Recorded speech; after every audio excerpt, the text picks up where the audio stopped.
opener. And there they go. Alternate reality away a little slowly. He's in last. Tis Lucky, Street Cop Officer, Raw Courage from the far outside. Shoop, there it is, forwardly positioned from the rail. Alternate realities into the fifth spot, and Wind Giant is the early trailer. So with the top spot, it's Tis Lucky. Shoop, there it is, gets away from the inside. He's into second. He races about 3/4 of a length or a length in front of Street Cop Officer and Raw Courage with his wide journey from the extreme outside. Here's the favorite, Alternate Reality, saving ground along the rail, and he's 4 lengths or so, 4.5 off the pace, and it's about a length and a half to Wind Giant, so we'll call it 6 lengths from first to last. They're at the 5/8, and Tis Lucky and Joel Cruz are all alone with the lead, better than 2. Shoop, there it is, has the second spot. Raw Courage, 3 wide. Alternate Reality gets a little closer up the rail. Street Cop Officer's in the 2 path. He's into the 4th spot, sharing that with Raw Courage. 5 lengths from Tis Lucky, better than 2 lengths to Wind Giant.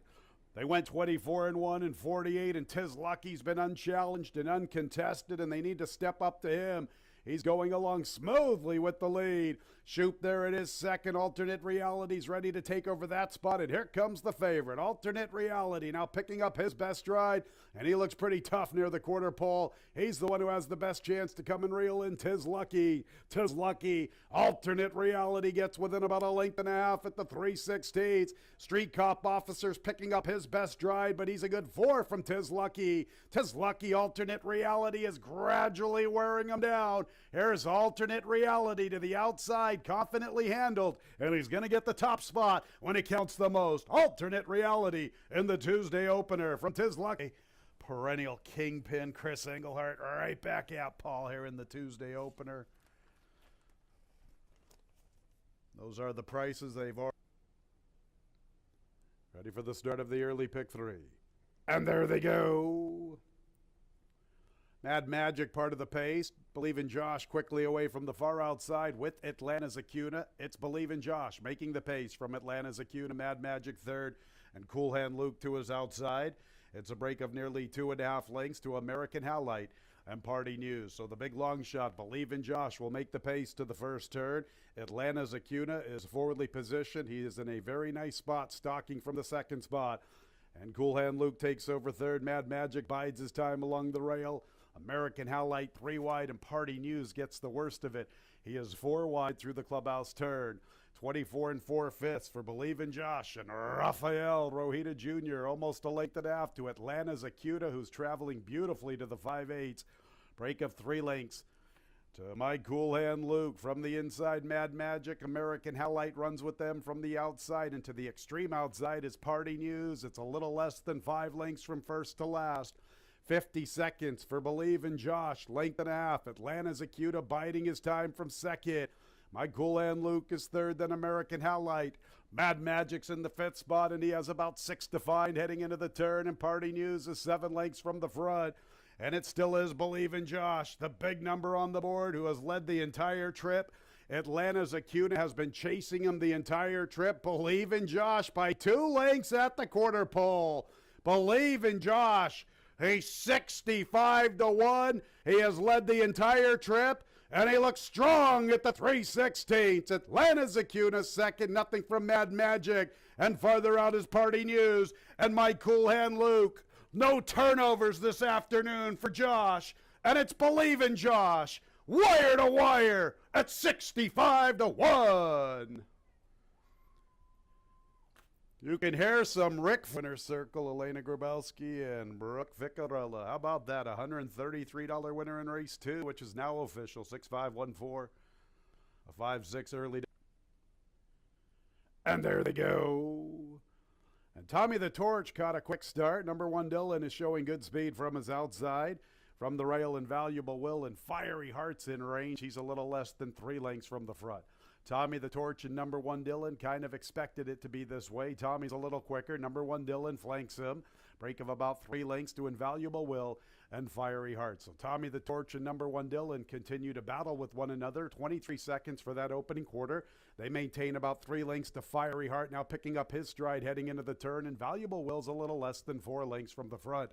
So number 1, Dylan, has poked his head in front of Tommy the Torch, and Fiery Heart continues with his run, but he's 3 lengths off the lead, past the 5/16, and it's a break of more than 3.5 to Invaluable Will. Number 1, Dylan and Tommy the Torch, and they continue to slug it out, and it's shaping up beautifully for Fiery Heart, but he's going to have to really pick his stride up from the outside. Tommy the Torch and number 1, Dylan, and here comes Fiery Heart. No need to press the panic button just yet. Fiery Heart's closing in after Tommy the Torch. Tommy the Torch and Fiery Heart. Here's Fiery Heart unleashing that final furlong. Look at this guy. His name is Fiery Heart. Good effort from $475,000 as a purchase. 5-2-1-3 in the books in the third officially. The 6-5 double, $171. And ready for the pick 5. And there they go. Flattery's Music quickly away with Sandy's Garden and Warsaichi. Our Little Tiger comes away in good order. She's 4th, a much better start this afternoon for her, and she races outside of Zolib. Warsaichi, the inside speed. Sandy's Garden from the top shelf. Flattery's Music as the middle gal, and these 3 vie for the top spot. Our Little Tiger gets paced to chase 4 lengths from the front, getting away from Solib, heading into the turn, and they fly early, 22 seconds at the 3/8. Flattery's Music, Sandy's Gardens, making her move 3 wide. Warsaichi from the inside. Our Little Tiger now 5 lengths from the front. She begins to pick up her stride. Solib's at the back. Sandy's Garden, who loves it here at Finger Lakes, has the lead. Warsaichi fighting on. Solib's putting in her best run with Our Little Tiger. Sandy's Garden and Warsaichi. Flattery's Music third, then Solib. Our Little Tiger to the far outside. It's Sandy's Garden, a Finger Lakes specialist. The leader at the 16th from Warsaichi. Our Little Tiger's even paced with Solib. Sandy's Garden, 4 for 5 here at the Thumb. Warsaichi second, then Solib, and Our Little Tiger. The 7-2 exacta. $6.40, 7-2-1 trifecta, $2.85, 10-cent super, 7-2-1-6, $1.20. And there they go. Good start for Pompous Prince and Lucky Mucho Man. Hot Rod Rumble not that quickly away, trying to gear up. Also showing pace is Bay Bank and Golden Them Hills. Persistent Danger from the rail inside of Mo Trump, and Lucky Mucho Man now relegated to the rear. 3 of them vie for the top spot. Baybank, Golden Them Hills, and Hot Rod Rumble 3 deep. Look at the trip for Pompous Prince. He's in a good spot heading into the turn with 3 to find and chasing 3 leaders, well clear of his next rival, Persistent Danger. 2.5 to Mo Trump. Lucky Mucho Man's the last of all. With the lead, Baybank, Hot Rod Rumble. Here's Pompous Prince now hitting his best stride. He comes a-calling with his run. Golden Them Hills gives way. Persistent Danger's progressing nicely to the far outside. Still got to step up and get to Baybank. Sharp Equine with the lead at the 8th pole. Pompous Prince is trying to come and reel him into the outside. Here comes Pompous Prince after Baybank. Baybank and Pompous Prince. Pompous Prince has a big stride to the outside. Can he come and get Baybank? Here is Pompous Prince. 5-1 on the board. Outrunning Baybank in the run of the 1st race. It's official. It's in the books officially, 7-2-0-1-4. And that double 7-7 is worth $17.80. 7-2 exact. And there they go. Chubba Chubba Choo Choo quickly away. Also showing pace is Midnight Mindset and Empress Pulpatine. Moulin Rouge strides into the 4th spot. I'm going to Tina Burner with Scouting Party, Midnight Empress, and Sweet Tooth Sue from the rail. Chubba Chubba Choo Choo, the speed of the speed, almost 2 lengths to Midnight Mindset, Empress Pulpatine, and Moulin Rouge in the clear from the far outside. Midnight Empress from between gals trying to pick up her stride heading into the turn. Tina Burner also going with her. Sweet Tooth Sue tries to advance from the rail. And at the back of the pack there is Scouting Party. Chubba Chubba Choo Choo has the lead. Moulin Rouge turns up the pressure. Chubba Chubba Choo Choo pretty confidently handled by Andre Worry. Chubba Chubba Choo Choo, the one to come and reel in. Moulin Rouge is second from the inside. Empress Pulpatine. It's a break of at least 3.5 lengths to Tina Burner, Sweet Tooth Sue. And from between gals is Midnight Empress. Chubba Chubba Choo Choo. Get aboard this train. Chubba Chubba Choo Choo. Gate to wire in race 6. In second, Moulin Rouge. Here's Midnight Empress up for third. And 4th place goes to Empress Pulpit. Trifecta, $31.75. 10-cent super, 1852. $40.55. 7th race, scratch 5, 'cause you're pretty. Good one. And there they go. Quick start, gone and forgotten from the top shelf. Easy play, quickly into stride along the rail, and she picks it up all by herself. Where's Toscanova Beauty? Nowhere near the lead. And look at Easy Play, rock and roll and open up. Gone and forgotten second, then Toscanova Beauty. Take charge, Christie. True Empress is in the fifth spot from the far outside. 6 lengths from the front, covering Eros's Girl. It's nearly 4 lengths back, too. She's as cold as ice. 22 and 4/5. Pretty soft for Easy Play. Soft for the level, all alone from Toscanova Beauty and Gone and Forgotten. And here comes True Empress now beginning her bid. She has more than 4.5 to find at the 5/16, and she is closing in very nicely. Easy Play, True Empress, Gone and Forgotten, and Toscanova Beauty. Here comes True Empress to tackle Easy Play. True Empress, she's a monster this season, and she's up to the front just like that. True Empress at the 8th pole, finds the front, kicks away. Gone and Forgotten, her stablemates trying to make a race out of it to the wire. Then Toscanova Beauty and Easy Play. True Empress at even money, all aboard. Good looking filly, True Empress. And race 7 is official. 6813, the double 16, $14.80. 68 exact to $13.80. 681 trifecta for the nightcap. And there they go. And showing some pace is North Coast, and Hot Rod Lincoln's gunning. Holy Matrimony also showing some pace. Hyperspeed is their juggler from the top shelf. Then Outstanding Debt. The jig is up as the gray. Races inside of Klingman, and Stud Puppy is the last of all. Hot Rod Lincoln, Holy Matrimony. North Coast pressing 3 deep. Hyperspeed's pushing 4 wide. Juggler's on top of the action, 5 deep out there in no man's land, heading into the turn. Can he maneuver and save some ground? Looks like that's what he's trying to do. Break of nearly 5.5 back to the jig is up. He races with Outstanding Debt. They have 2.5 on Klingman. And at the back is Stud Puppy. Here's Holy Matrimony up to the front, and Hyperspeed turns up the pressure. North Coast comes to the outside with his run.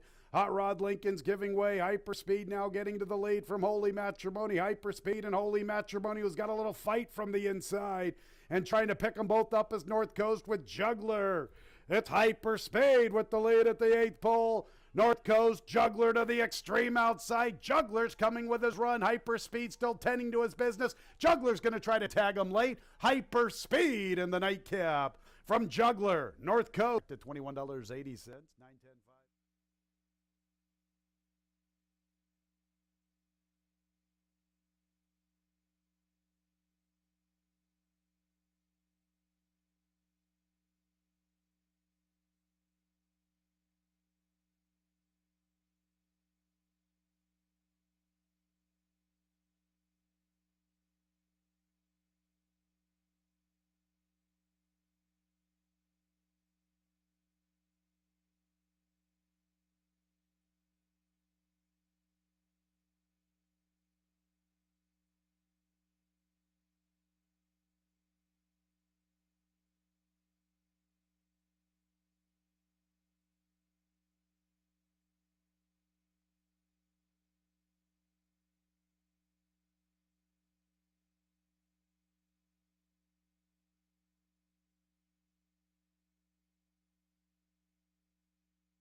And welcome everybody to Finger Lakes Gaming and Racetrack. Only got 3 more racing days after today. Next week is the final week of the 2023 season. We've already got 9 races set for Monday and Tuesday. Then we'll have a Wednesday card as well, where everybody gets ready for Thanksgiving and have their homemade pasta. Oh yeah, there's turkey too. In my family, it's mostly homemade pasta. But anyway, what a day yesterday. I mean, we had some tremendous looking horses. Fiery Heart. What a year that horse has had for John Buckley. I mean, he had the best horse last year as well. But Fiery Heart, I mean, that horse broke his maiden first start of the year and then just kept going. Only 1 loss this year, and that was in a rout. That was to a very sharp Royal Suspect. But other than that, every sprint race that horse has run just keeps on winning. Congratulations to Buckley and Kevin Navarro. Good horse that they got there. You also saw tremendous efforts by True Empress yesterday. That horse won the feature. She's a good one. And Sandy's Garden making her return now in John Grabowski's name. That one looked pretty good in victory as well. So some impressive performances yesterday, but I think it was Brooke Ficcarella's horse that stole the show yesterday, the most memorable race of the day. Over 60-1, Believe in Josh. I know I pick on the Bills and Bills fans all the time, but yeah, I mean, that one ran huge, went gate to wire. You knew the horse had it in him. It was just a matter of, just running his race. I mean, he got the lead in the route and just kept going, pulling off the major upset, something that the Bills don't do. Rafael Rohina got that horse to the winner's circle, 65-1. Congratulations to Brooke and Jeffrey Engelhardt, and Brooke and Jeff Ficcarella. Congratulations to Brooke. I know she's put a lot of work into that horse and loves that horse. Remember, that horse pulled off the big upset in that one's debut. So congratulations to the Ficcarellas, and Raf Rohina, who's having a tremendous year as well. Man, what a day. We also got some close trainer and jockey races. Emmanuel Diego now 2 ahead of Koa. That's going right down to the wire. Barrow looks like he's pulling away a little bit from Chris Engelhardt. See if Chris can narrow that gap. It looks like Barrow could have the trainer title this year. First one in a long time that Chris Engelhardt didn't win. First race is an allowance race. Now winners of a race since the date or have never won 4 races goes the distance of 1.70 miles. This is a tricky one because a couple of the horses that look like they're standouts seemingly don't want to win. And that's an interesting one because you got Brew Pub. Brew Pub is 3 for 41, obviously has a class and numbers edge on most of these rivals, but still eligible for the 4 lifetime, and that's with 10 seconds. I don't know if I can really get behind that horse. I know his numbers are really good and maybe can win this one. But the other maybe negative on the horse is all 3 career wins for Brew Pub have been on off tracks. I was going to get a fast track today. Maybe he can change things today, but he'll probably be the favorite if not Civil Service. I mean, Civil Service, though, I mean, does he have an excuse for not winning that race last race? I mean, looked every bit the winner all the way around, took over the lead, and hung. Well, if somebody could keep a horse from hanging, it's Michael S. Ferraro and Luis Perez. So maybe they could get this one home today. Not sure what's going on with Civil Service, but yeah, I mean, he did it earlier in the year, too. You go back to August 15th, looked like he was easily going to win that race, go right on by, and then kind of lost interest a little bit in the stretch. So got to hope that he could keep his interest today and get the win. I wouldn't take a short price. I think Brew Pub will probably be the favorite. It's going to be these 2 are the 2 most likely winners. The problem is neither of them really want to win, and Brew Pub is only one on an off track. Interesting. Shanty Shack could be the one to pull off the upset if he could get a clear lead early. I'm not sure if he's going to be able to, but if he does, he could be dangerous on the front end. He wasn't able to do so last time, and he still hung around to run second. Obviously, it was an easier race, though, for Shanty Shack. So this is a little tougher. He did beat Doc Advantage, who was in here the race before, but Brew Pub and Civil Service weren't in that race. But he's dangerous if he's able to control things, and the other 2 main rivals run second and third. I mean, just the fact that they don't want to win. Doc Advantage, another one that's got more seconds than wins. So I guess the one thing you could say about Shanny Shag, he has a little better nose for the wire than the other three main contenders. I mean, bar 14, he can make a case for it too. But, you know, at least Doc Advantage put it together last time. A nicely timed ride by Jeremiah Flores, who's been heating up a little bit here late in the year. 3-1-2-5.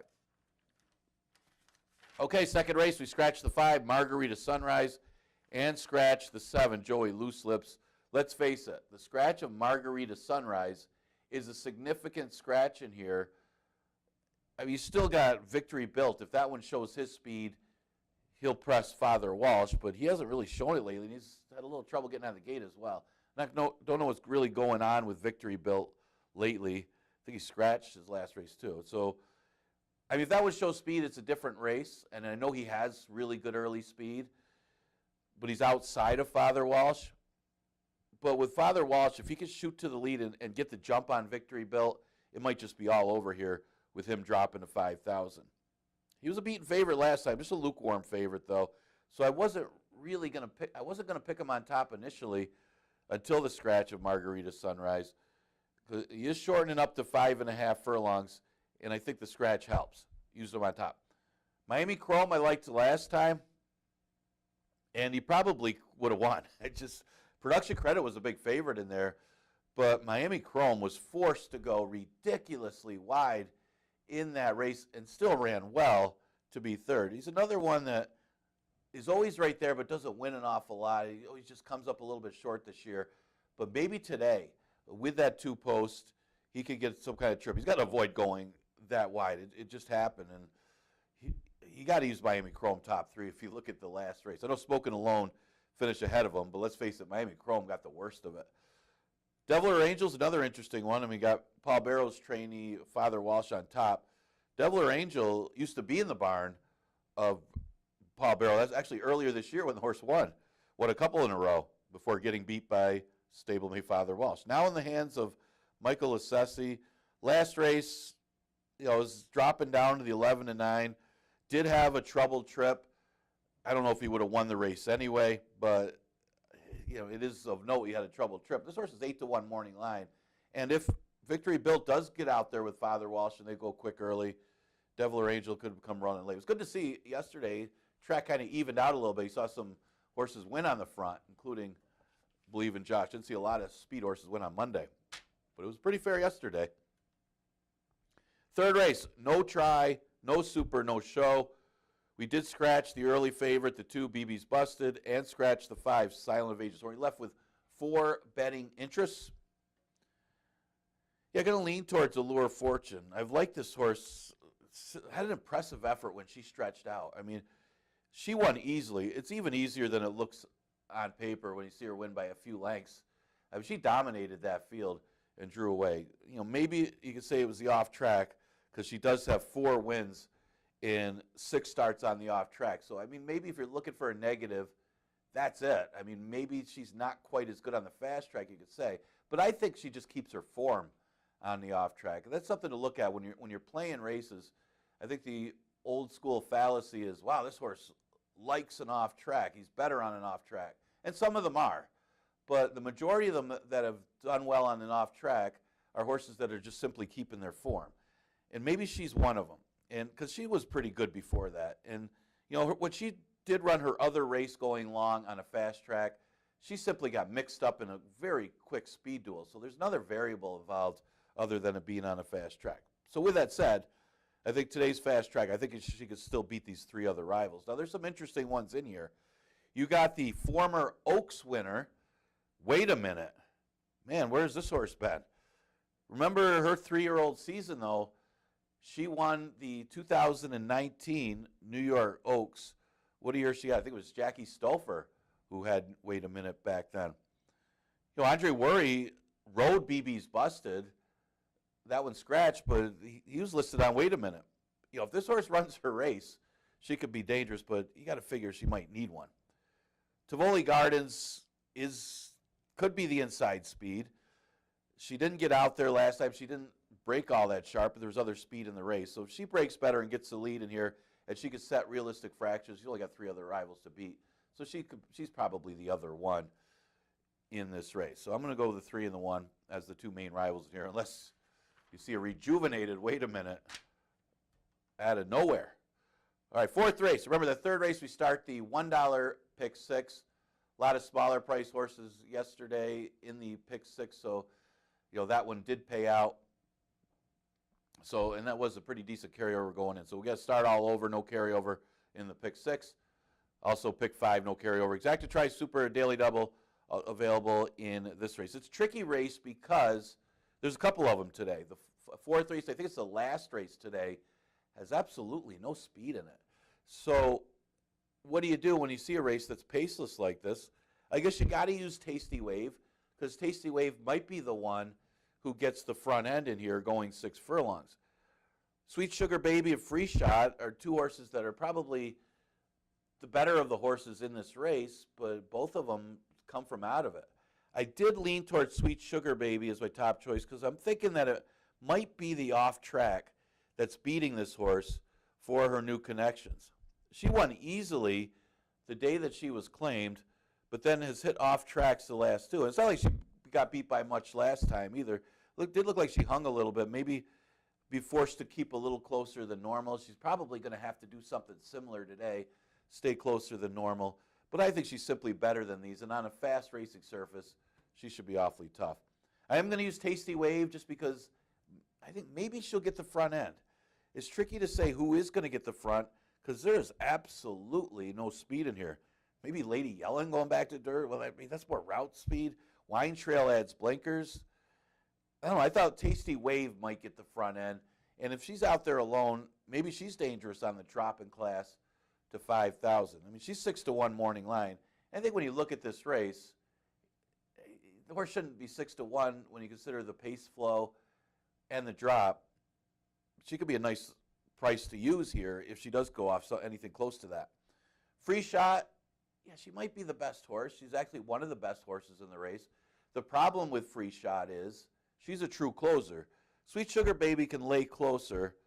I'm not so sure that Free Shot can, going 6 furlongs, cutting back in distance from the route. I mean, that's asking a lot to be asked that much early to stay close to what is probably a slower pace. Now, she could be close to a 48 or 49 in those routes, but if this sprint race is, even if it's slow in 47, you got to think she's going to be a few lengths off of that 47. And that's going to be tough for her to pick up the pieces. She might just be best, though, and still run them down. She was running against Golden Moonlight. I mean, arguably one of the best 3-year-old fillies on the ground. I think she is. I like her, but there's a few really good ones, and I know Richard Schaefer has a really good one as well. But Free Shot is against the pace, but she definitely plays. Wine Trail from the inside. Can she lay close with the addition of blinkers? Maybe that can help her have a little more focus from the rail and be close up with Tasty Wave in this paceless field. She doesn't win an awful lot. She does make that nice late move. Remember the race earlier this year when she got really bothered, had to take up sharply, and still ran second. So she's run some good ones for Mike Progno. I think she could be dangerous here. So Carlos Camilo rode her last time. Good to hear that Carlos Camilo is going to be okay, and he's scheduled to come back to ride again. A scary spill the other day. These guys have tough jobs. Always wish the best for our really tough riders here at Finger Lakes. 5th race, an 11-9 claimer going a distance of 6 furlongs. Yeah, this is a wide open one. From top to bottom, these are the kind of races you like to bet. You look for horses who get the trip. There's no real standouts. It's a competitive race. This is the race I took a shot in, and these are the races you do. I mean, as a handicapper, you look for who's got the best chance to win the race, and let the public make the odds or whatever. But in a race like this, you kind of look for a little value, and you kind of look for who might get a trip or who has excuses in some of the races, because a bunch of them come out of the same race. You know, Star Speaker, Tumbles, Bus and Roxy, they're all coming out of the same type of races. So is Devilly, and that's where I'm going to take a shot with Devilly. I mean, this horse was closer than normal last time, kind of pushed up to there to do that, and then made the move on the leader, and the leader had a lot left, so So Bustin' Roxy. So she shrugged her off. But that's not really Devily's running style to try to press the pace. And she kind of made that move early to about halfway through the race to press Bustin' Roxy. And that's not, she's a one-run horse. She's not a horse that's going to go out there and press the pace and go on with it. The one negative is she probably likes an off track. At least she has in the past. But I do like the fact that maybe if they change tactics a little bit, not get too far back, but sit just off of the speed here of Bustin' Roxy, maybe let Ruler of the Night do a little of the dirty work, have that one try to push Bustin' Roxy or maybe puzzle, and maybe then Devily make that one late run at the end and get the win. I mean, they're all about equal. They do come out of the same race, but you can't just look at it like, well, Bustin' Roxy's better than Star Speaker, who was third, and then it's better than Devily. Who had the trips in there? The pace flow is important.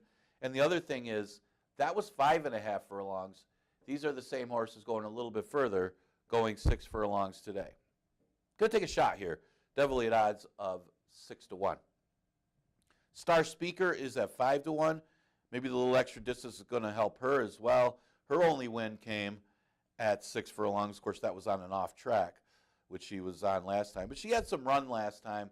I mean, Bustin' Roxy really didn't back up. I mean, Bustin' Roxy, you talk about a horse that's had no excuse. I mean, that horse has had easy leads the last 2 races and hasn't been able to hang on, but she's still right there. See how good speed is today, because that could factor in here as well.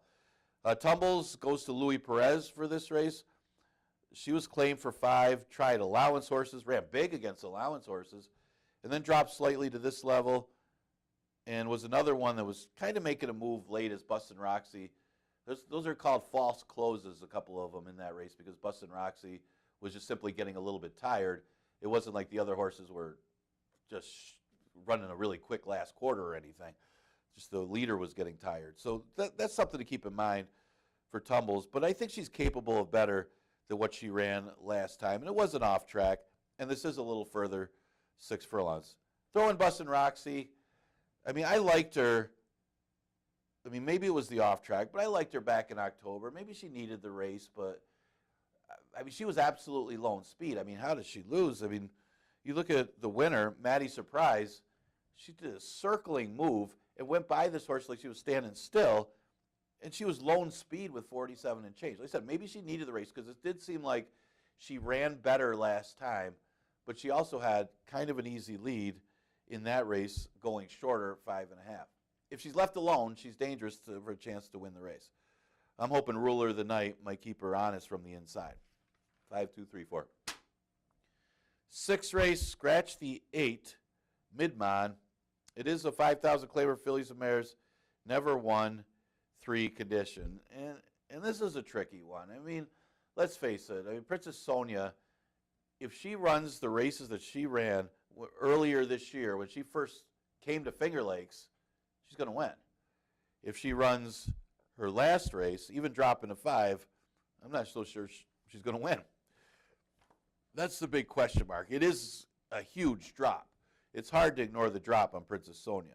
And she looks so good. It almost looked like when she broke her maiden, you were thinking, man, this is a horse that might just rip through conditions, kind of like what True Empress did for Michael S. Ferraro. But that's not the case for Princess Sonia. She ran another big race, and that was huge, the 2 lifetime race. She actually got off slow and still dominated that field. What's happened since? I mean, she did run against Missing Fortune. Missing Fortune did turn out to be a pretty good one. But the last race wasn't good for Princess Sonia. Didn't run at all. I mean, yes, she had a bad start and everything, but can you give her that excuse to lose by double digits like that? Big drop in Class to 5. This time of year, Michael S. Ferraro still wins with these kind of drops. I got her on top. But again, it's a scary drop. It always is when they're off since July. You haven't seen them since July, and then they're in for 5,000. Always is. But he's not afraid to drop them. Unbridled's Reign dropped last time to the 5,000 level. Didn't beat anything in that race, but she was facing tougher at the 11-9, and she was competitive at the 11-9 before that. So I'm not going to hold it against her that she beat a pretty soft group last time. She did it on, but the thing is, she did it on an off track that she would previously never hit the board on. So I'm not so sure she likes it off track That's another thing you got to be careful of. A horse has a win on an off track, she might have just been much the best. And that's possibly the case with Unbridled Rage. Keep in mind, she was 0 in the top 3 before winning on an off track last time. So she could be even better than what she showed in that race. Again, not beating much. I think she's playable here if Princess Sonia doesn't have it. Motley Sue is another one. What do you do with Motley Sue? I mean, this horse, she did have everything her own way when she broke her maiden and both her wins. I mean, she had easy leads in both of them. So maybe she was a little dressed up to begin with. She dropped to 11-9, and they didn't go that fast, and she stopped. So you got to be concerned about the last race. It was on a racetrack that was playing a little slow, a lot slow, as horses were coming from out of it. It's like the last move was the best move. So it was a really tiring racetrack. So that is an excuse that you can give to Motley Sue for that last race. Still wasn't good. It's not like she went up that fast up front. Lady Quinn sat back and closed. That's how tiring the racetrack was. Give her another chance. If she gets loose, she's tough. I think Bad Connection is going to go from the rail. The 2, Subtle Giant, is usually a good one to use in tries as supers underneath. And she plays in here. I mean, if a couple of these drop downs don't have it, talk about Princess Sonia and Motley Sue, maybe Subtle Giant could break through. She always makes that late move and just doesn't quite get there. Good horse to have in the money, though, and I'm going to use her 4th. So I'm going to go to the 5, 3, 4, 2 in race number 6. 7th race, scratch the 5, Waralo. This is our feature race of the day. It's a good one. Got a couple stakes caliber horses. You actually got Disco Dino, won a stakes race earlier this year. And then you got Ladies Golden Guy, former stakes winner. Lure of Money's won 2 stakes races this year. So you got some classy rivals in here. And it is like a stake to finish off this racing week. I'm going to take a little bit of a shot in here. I know Allure of Money off of the performance last time is going to be, it should be the favorite off of that race.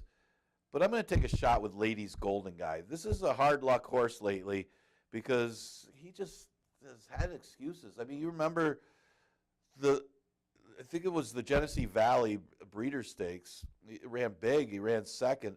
But the George Barker, even earlier this year, didn't get a great trip in that race. Last race, not that bad, but he did catch a sloppy racetrack. And Allure of Money took advantage of that early pace, and this horse was up close. I mean, that pace completely collapsed as Allure of Money just took advantage, but not taking anything from Allure of Money. What a final late furlong that horse ran. Man, that horse ran absolutely huge. But I think this is a different type of race. I think Ladies Golden Guy could get a good outside stalking trip against this field, get first run on Allure of Money, and it's just better than the rest of them when he's on his game. He's better than these horses in a sprint anyway when he's on his game. Will he be today is the question. I think a lot of it is bad racing luck. The pace flow not always his way, and he got it. You know, that one race he had a sharp Flying Emperor on the front that he had to try to chase down because Flying Emperor got the front on him, and that's a big difference. Ladies Golden Guy on top. Allure of Money, the late closer. What a season this horse has had for Happy Face Racing Stable. Won the New York Derby in a big upset over Maker's Candy. Maker's Candy was odds on, and Allure of Money, I know Maker's Candy did get off a step slow, but had every chance to go by, and Allure of Money ran big to hold that rival off. Tried the Albany, too tough, and then came back for the Leon Reed Memorial. And again, that last, I mean, this horse had a big stride coming home, turning back in distance, had some punch. A lot of times they don't have the same punch that second start off the route, but I could see this horse closing late if this pace does back up. I don't know if he's going to get the same kind of pace flow, though. The 2 is Disco Dino. Can't take anything away from this horse, as he's run some good ones in the past. Won the Barker earlier this year. It was his first start off the layoff. Lightly raced since, though, and we haven't seen him since July. He only had the one start at Saratoga since a decent third-place finish back in July. That's a concern if you're back at Disco Dino, but he's got good works for his return. Then you got the new face in Gagetown for Jeff Engelhart.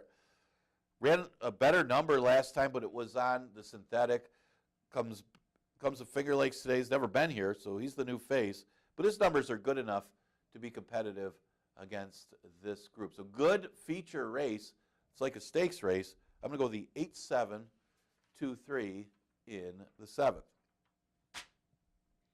Okay, last race of the day. We got 8 today. Remember, we got 9 on Monday and Tuesday.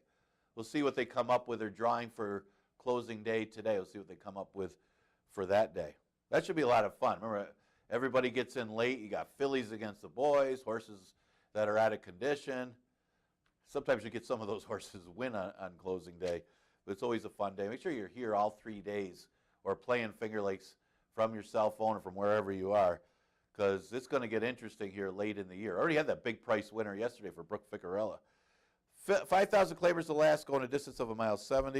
We scratched the 7 March Madness Party.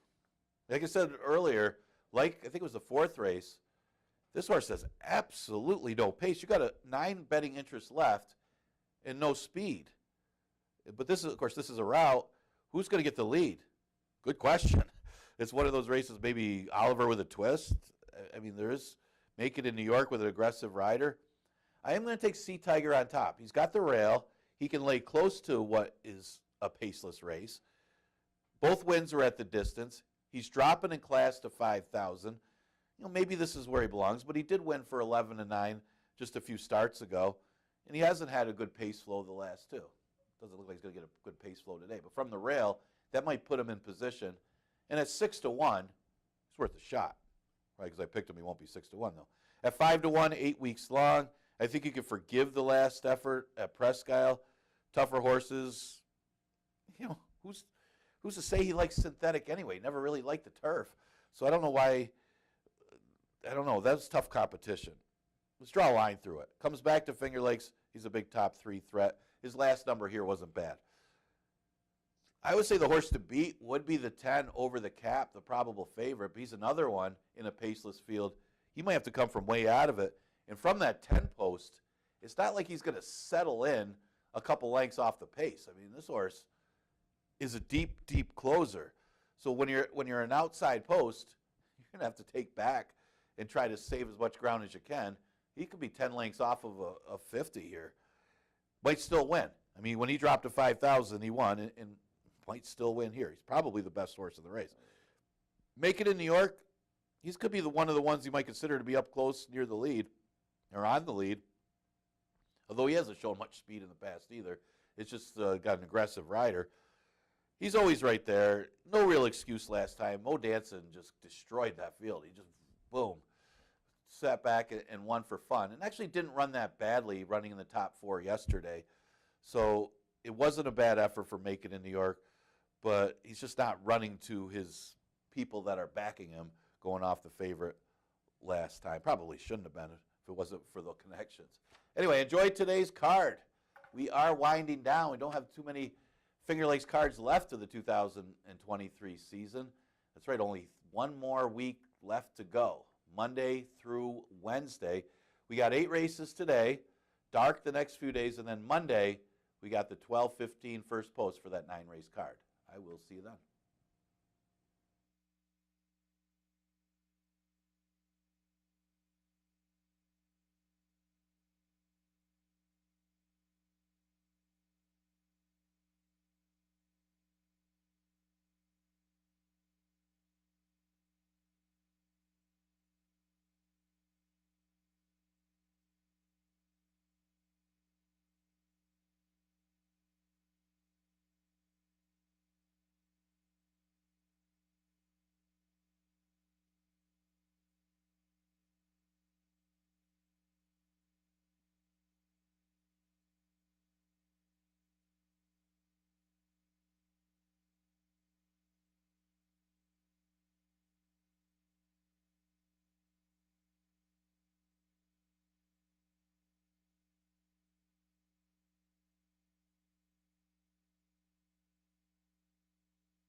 And good afternoon, ladies and gentlemen. Welcome to Finger Lakes Gaming and Racetrack. Sorry for my late arrival this morning. Let's go over some changes. We've had them on the crawl, and we did put them up visually on the television monitors. I'm going to go over them just without any graphics accompanying my changes. In the opener, Stephen Frett, new jockey for ASAP Restoration.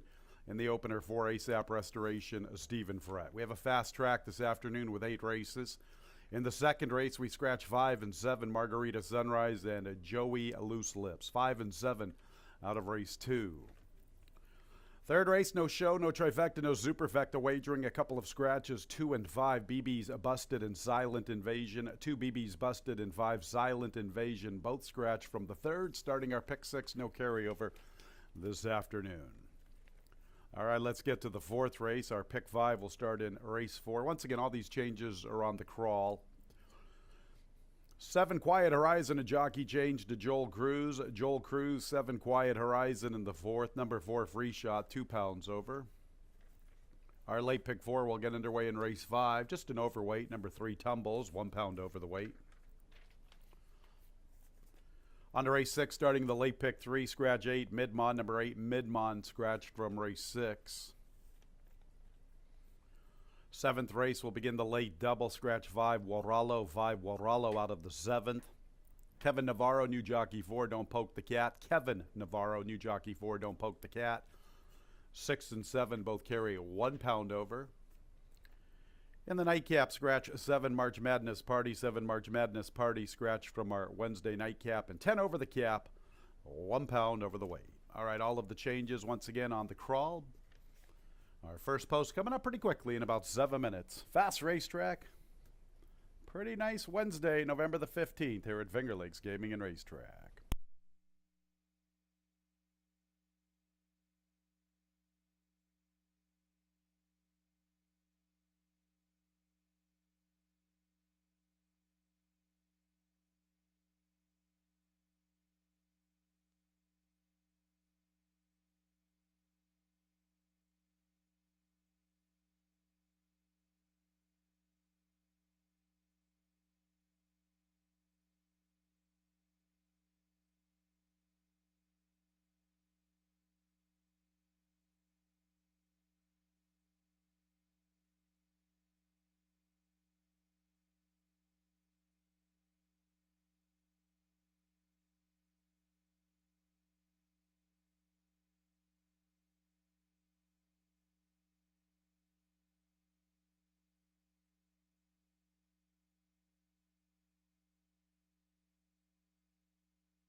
And bugler Al Kirchine has the horses coming out of the track for our Wednesday opener. Let's meet the field. 1 is Brew Pub, John Davila Jr., big favorite at even money. Number 2 is Shanty Shack, Joel Cruz. 3 is Civil Service, Louis Perez. 4 ASAP Restoration, Stephen Frett picks up the mount. 5 is Doc Advantage, Jeremias Flores. And the 6 is Bar 14, K. Burkoa. Nice allowance race to get this Wednesday card underway. 1 mile and 70 yards. 3-year-olds and up, not winners of a race other than Maiden, Claiming, or Starter, which never won 4 races. It's a pretty good one, a field of 6. Fast racetrack, and the opener in a little more than 4 minutes. Track announcer Tony Kalo up here in the booth. Pretty nice Wednesday for the middle of November. I think tomorrow's going to be just as sweet. I'll take this weather every day of the week and twice on Wednesday. Good looking afternoon for the middle of November. Nice little way to start our card. 6 going a mile and 70, a nice allowance race. We've got some pretty good ones in here. This race is competitive from top to bottom. You know, Brewpub's taking all the money at 6-5. I got to try to beat them. It's just my style. No offense to my man Al Kirchine, part of the Epona Racing Stable crew. They stepped up for $45,000 and claimed Brewpub. Talk about them here in a little bit. You're looking at my top selection, the 2, Shanty Shack. Shanty Shack almost won the first state bred. I know this is a tougher condition. The allowance, non-winners of 4, is much saltier than the state bred here at Finger Lakes Gaming and Racetrack, because a lot of times the horses that win this condition will go to the state bred. So you got to get through this one, and then you get to the state bred. A lot of horsemen have been skipping this condition, just going right to the state bred. It's easier, and you get $14K to your head if you win the money. Thing I like about Shanty Shack is he is showing a new dimension of late. His last 2 races, he has learned how to ration his early energy. There's a horse who was a bona fide front runner. I'll tell you what, he's a dangerous individual if he can continue with this style of racing, stalking and coming with a nice run. I'm willing to give him a little look. I know Brewpub's going to take a lot of money. Civil Service is a nice horse. We've got other favorites of mine. Doc Advantage, ASAP Restoration, the Long Shot Bar 14. But Shanty Shack, inside post, the ability to sit a trip. Let's give him a little bit of a look. He's 3-1. I think he's one of the contenders. 3, Civil Service. You know, I don't know what to do with Civil Service. I like him with his late punch sprinting, but hey, I'm not Michael S. Ferraro, but that's just the way I am. Sometimes I try to evaluate horses and what I think they are. I've seen this horse pack a big punch going 1 turn. I haven't seen that same killer instinct going at 2 turns. He had the lead by half a length at the 8th pole last time at 3-5 and couldn't seal the deal. I've talked about it all season long, how we have to hold it against horses who have the lead at the 8th pole and can't see it through. Still, with that said, I have the utmost respect for him. I think he has a lot of ability. And if Senior thinks he's better around 2 turns, who am I to question him? Civil Service, obviously a player. 5, Doc Advantage for my man Paul Barrow. This horse is pretty cool. I've liked this horse a lot throughout his career here at Finger Lakes Gaming and Racetrack. He's raced here 16 times, primarily a Finger Lakes specialist. 3 wins, 7 seconds, 2/3. He's had a little trouble getting out of the starting gate, and it has compromised his chances of winning. Last time out, he was able to overcome that. Can he do that in a race of this level against the quality? I don't think so. He's going to need to break alertly, put himself in a nice stalking outside trip. If so, we know the barn is sharp. They're in.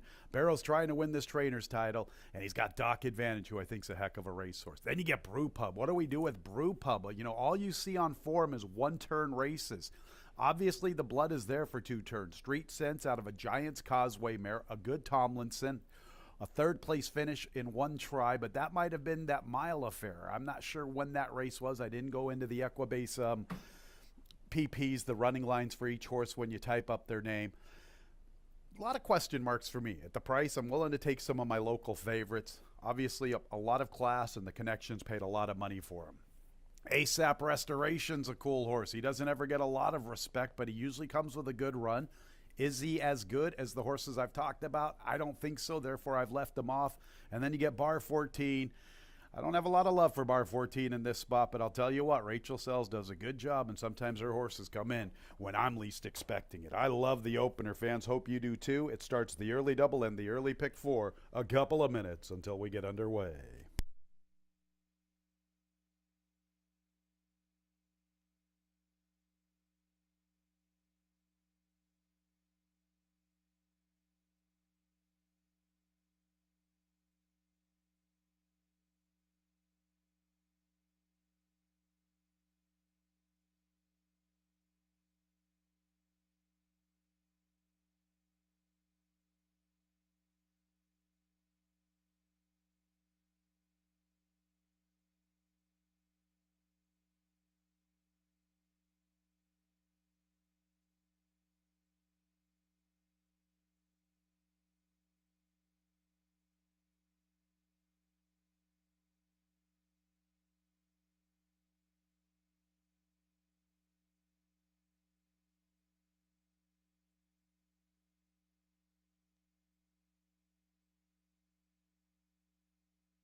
Nearing the gate.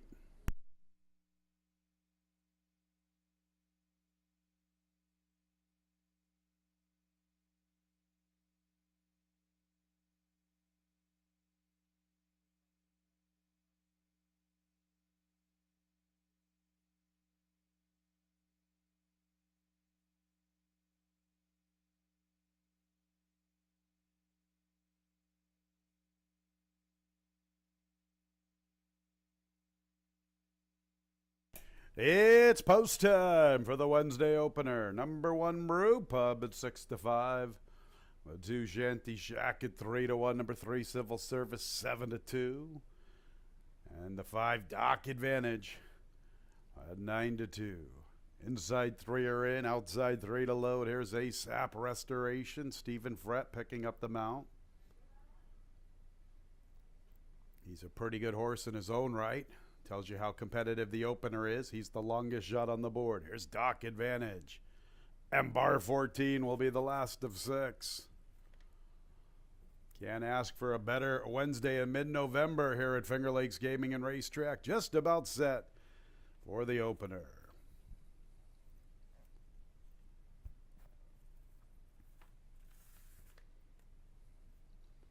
They're at the post. And there they go. Pretty good start for all. Civil Service and Shanty Shack are showing pace. Bar 14 from the top shelf wants to be part of the leader line. Dock Advantage broke pretty good this afternoon. He's currently in 4th. Brew Pub has the 5th spot, and ASAP Restoration is the last of all. Shanty Shack with his inside post says, thank you very much. I'll pick up the pace. Bar 14 is 2nd. Brew Pub joins Civil Service for 3rd and 4th, and right there with them, Dock Advantage 3 deep, and ASAP Restoration's a little less than 6 lengths from the front. And Shanty Shack has the lead, a 24-2 opening quarter, works with 2 lengths at the 5/8. In the 2nd spot is Bar 14. Brew Pub's traveling well enough along the rail. There goes Dock Advantage 3 deep, making a middle move into 3rd. Civil Service bides his time. He's in the 5th spot, little less than 4 off the lead, more than a length back to ASAP Restoration. 49-3. So Cruzy was able to nurse that 2nd quarter to a 25-1, and that bodes well for Shanty Shack heading into the turn. He still works with better than 2. In fact, let's call it 2.5. Bar 14 is 2nd. Dock Advantage 3rd. Brew Pub's under a little bit of a ride from the inside. Civil Service up and down, not really picking up his stride to this point. And at the tail of the field is ASAP Restoration. A good flow for Shanty Shack. Can he see it through? Bar 14 pursues. Brew Pub continues with his charge. Dock Advantage is trying to hit his best stride, but Shanty Shack still has the lead at the 8th pole. Brew Pub could be the late threat along the rail. He's closing in gradually. Shanty Shack needs a 16th. Brew Pub's gonna try to tag him late, but Shanty Shack has gone wire to wire in the Wednesday opener. Shanty Shack from Brew Pub, then Bar 14 and Dock Advantage.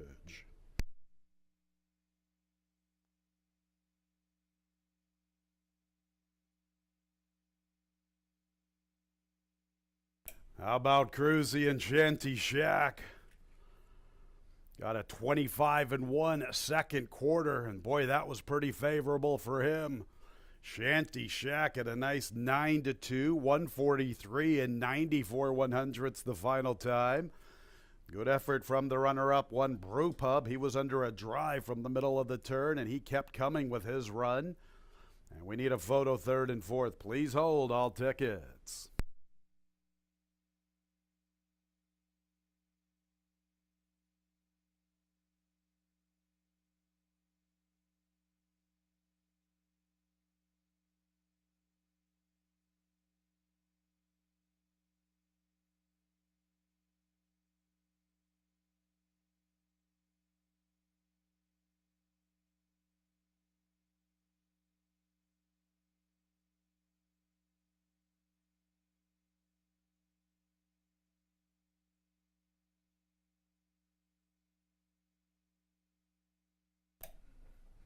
Two Shanty Shack at 9-2. The one Brew Pub 2nd. 3rd place 6. Bar 14 at a big number. 4th place 5. Dock Advantage.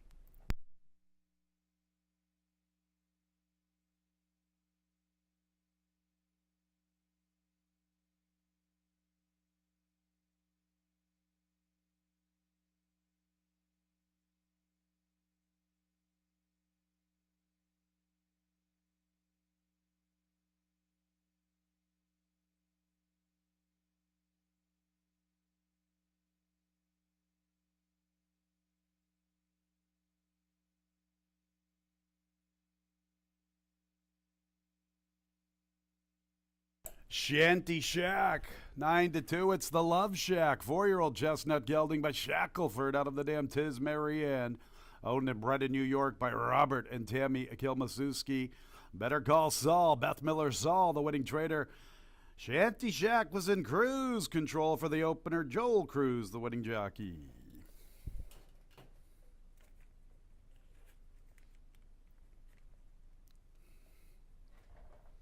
And the opener is official. A 2-1 exact at $39.80. 216 trifecta, $102.62.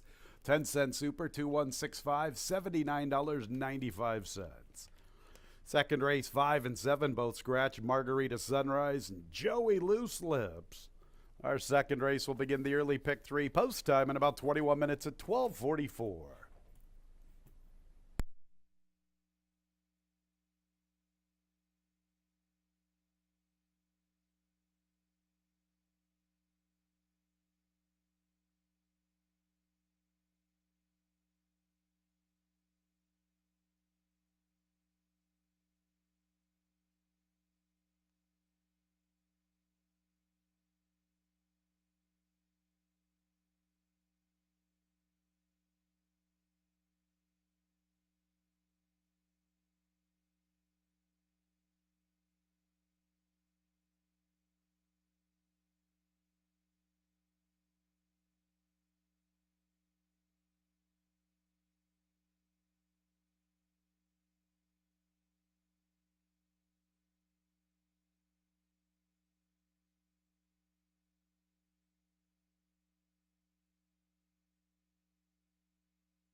In the paddock for race number 2, Shanty Shack able to control the pace up front today, and nobody just tried to push him till Brewpub took a run at him late.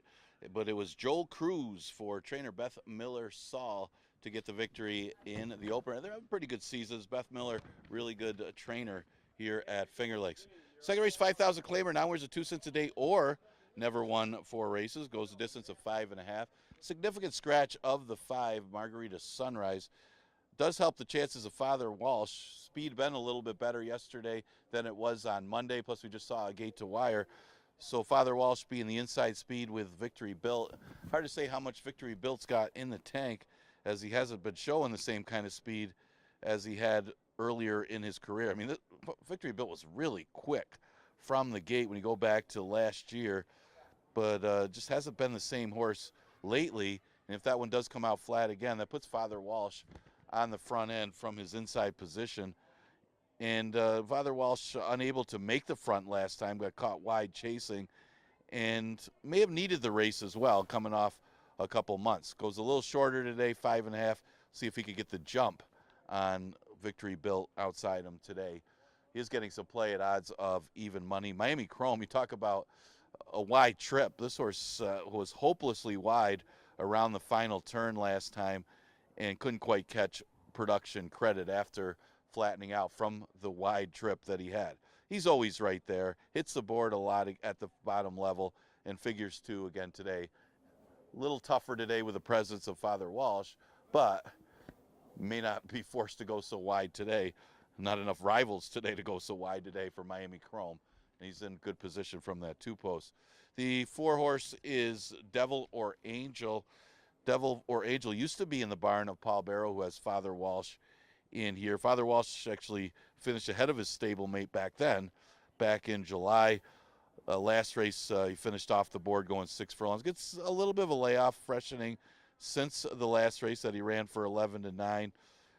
He actually had a rough trip, was forced to check briefly in that race.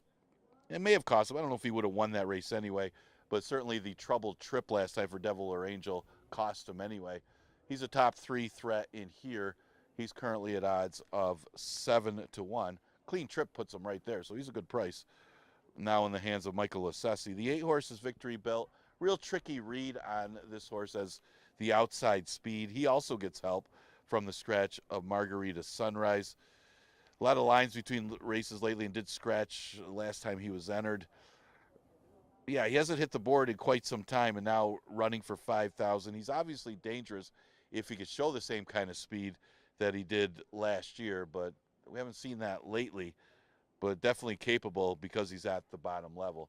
Going to go to 3-2-4-8 in race number 2. Exacta Tri Super Daily Double and pick 3 starts in race number 2. We did scratch the 5 and the 7.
On the track for the second race, sprinting 5.5 furlongs, 3-year-olds and up, now winners of 2 races since May 15th. They're now winners of 4 races, $5,000 claimers, couple of scratches, 5 and 7. Margarita Sunrise and Joey Loose Lips. Second race starts the early pick 3. Here's the group 1, Smokin' Alone, Rafael Rohina Jr. Rafael had a $133 winner yesterday. 2 is Miami Chrome, Louis Perez. 3 is Father Walsh, big favorite, 4 to 5, Andre Worry. 4 is Devil or Angel, Caber Koa. Scratch the 5. The 6 is, hey, it's Enrico Palazzo, Jackie Davis. Scratch the 7, 8, Victory Built, Emmanuel Di Diego. A field of 6. The second race begins the early pick 3, a little more than 3 minutes until post time. $5,000 conditioned claimers, some bread and butter types on the racing circuits around the country. I like these $5,000 horses. They are the backbone of most of our smaller tracks programs, and they're good little salty veterans. The cool horses. Smokin' Alone, who I very seldom pick. He usually runs pretty good. Look at him last time, almost at 35 to 1. Miami Chrome, who I picked last time, ran huge. Thought I had a winner through the turn. Almost got there. Father Walsh on this massive class drop. His former stablemate Devil or Angel. The Murphs, Hayet's Enrico Palazzo. And how about Victory Built? Once upon a time, he'd be pretty tough against this group.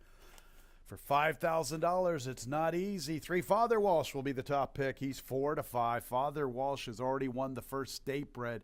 That was back on the 17th of July. He was away for a couple of months. When he returned, he was a beaten favorite to Double Shot and Nutsy and Maddie's Express. That race fell apart. The pace was very quick through the opening quarter, in which Father Walsh was trying to battle from his outside post.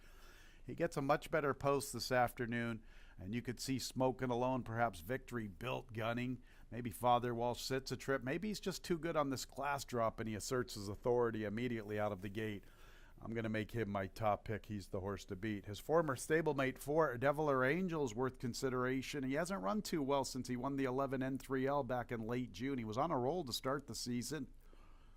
Last time out, he faced off against Noble Journey. I've liked Noble Journey's work this year. Third place finisher came back and looked good, winning for Mike Lassesi, convertible freeze. Before that, he ran against Walrallo and Trelad and Give Me the Money. That's a tough group. There's a good 4th to Invaluable Will, and the more you look at it, there's a good 2nd to Father Walsh. So I thought the 4, Devil or Angel, at a decent price, definitely was worth consideration. 2, Miami Chrome thereafter, my 3rd pick.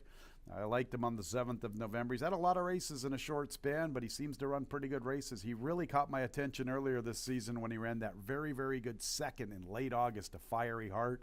If you're not familiar with Finger Lakes Racing, Fiery Heart has been our starter allowance specialist. He won for the 7th time yesterday. He's the only 7-time winner of the season. In fact, nobody even has 6. So for Miami Chrome to run lights out that day to Fiery Heart. Ever since then, I've been kind of picking him and waiting for him to replicate it. He's been coming close, but he just can't break over and get to the winner's circle. And then you get the 8, Victory Built, who has a lot of speed from his far outside. Boy, last year he was a nice horse. He was doing some pretty good stuff around here. He won some allowance races, made $120,000. What a difference a year makes, huh, fans? In 2022, he hit the board 12 out of 15 times, banked nearly $121,000. This year, he only has 1 second from 7 starts and under $13,000. Boy, I tell you what, the window for staying sharp doesn't last long. When it does, you better strike the iron. But Victory Built with all that good speed from the outside. Di Diego and Koa battling fiercely for the top jock, so you know Di Diego's going to really gun him hard from the outside. Pretty cool second race. Some salty $5,000 claimers. 3, Father Walsh, my top pick.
A little less than 1 minute until post time.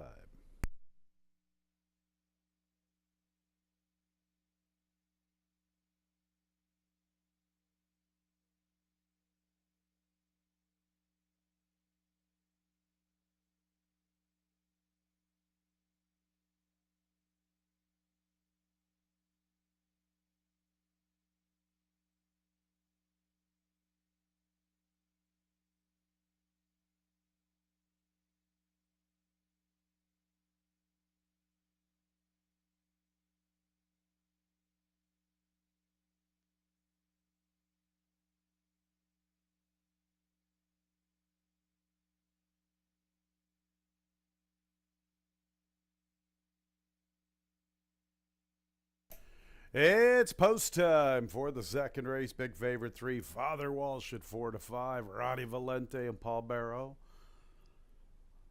Number 2, Miami Chrome at 7 to 2. The 8, Victory Built, well respected, 3 to 1 in the wagering. A field of 6.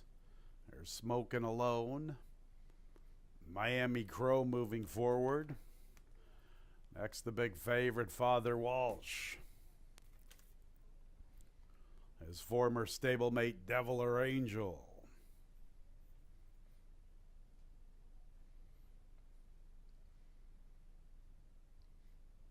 Hey, it's Enrico Palazzo. And Victory Built to the outside. Father Walsh getting pounded all the way down to 3 to 4. Ready for the start of the early pick 3. And there they go. Good start for Father Walsh. Hey, it's Enrico Palazzo. Victory Built. 3 gun for the top spot. Devil or Angel strides into the 4th position. He races outside of Miami Chrome. Smoking Alone from far off the pace this afternoon. Father Walsh has the lead. Hey, it's Enrico Palazzo is pressing and Victory Built is pushing, but Father Walsh is quickest. Break of nearly 4 lengths to Devil or Angel, then Miami Chrome. And nothing yet from a Smoking Alone, 22 2/5 for Father Walsh. Father Walsh aggressively handled, sent to the front immediately, leads by more than a length at the quarter pole. Now Miami Chrome's beginning a nice run up the rail. He's 4th, but he's the one that's closing in, and he could be the threat to Father Walsh. Father Walsh has the lead, a big rail opening for Miami Chrome. Here comes Miami Chrome up the inside to tackle Father Walsh. Miami Chrome's up to the front. Father Walsh is 2nd. Devil or Angel putting in a late charge to the far outside. But here is Miami Chrome, his 7th career score. Devil or Angel finishes nicely for 2nd. Father Walsh aggressively sent to the lead. He backpedals in 3rd. 4th place, Victory Built.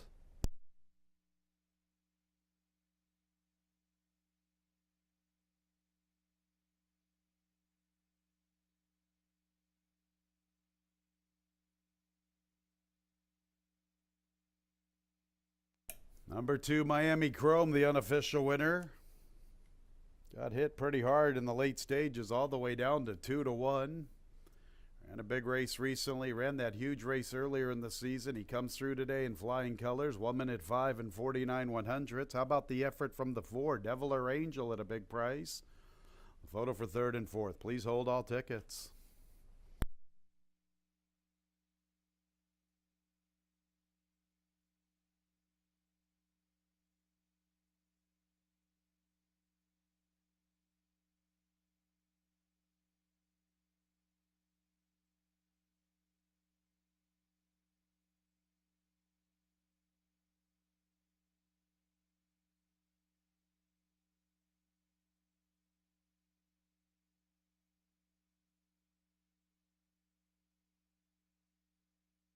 Three, Father Walsh checks in 3rd. 4th place, 8, Victory Built.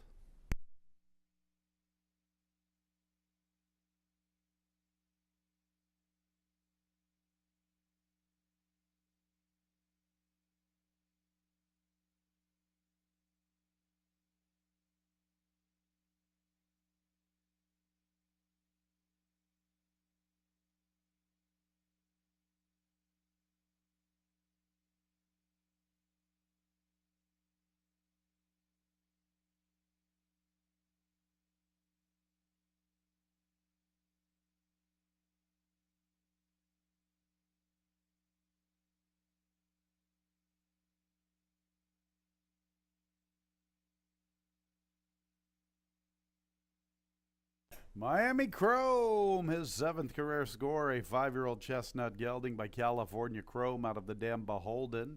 Owned and trained by Elmar Loaiza, winning jockey Louis Perez. The Diamond Man's heating up. Kentucky bred here by Town and Country Horse Farms, LLC.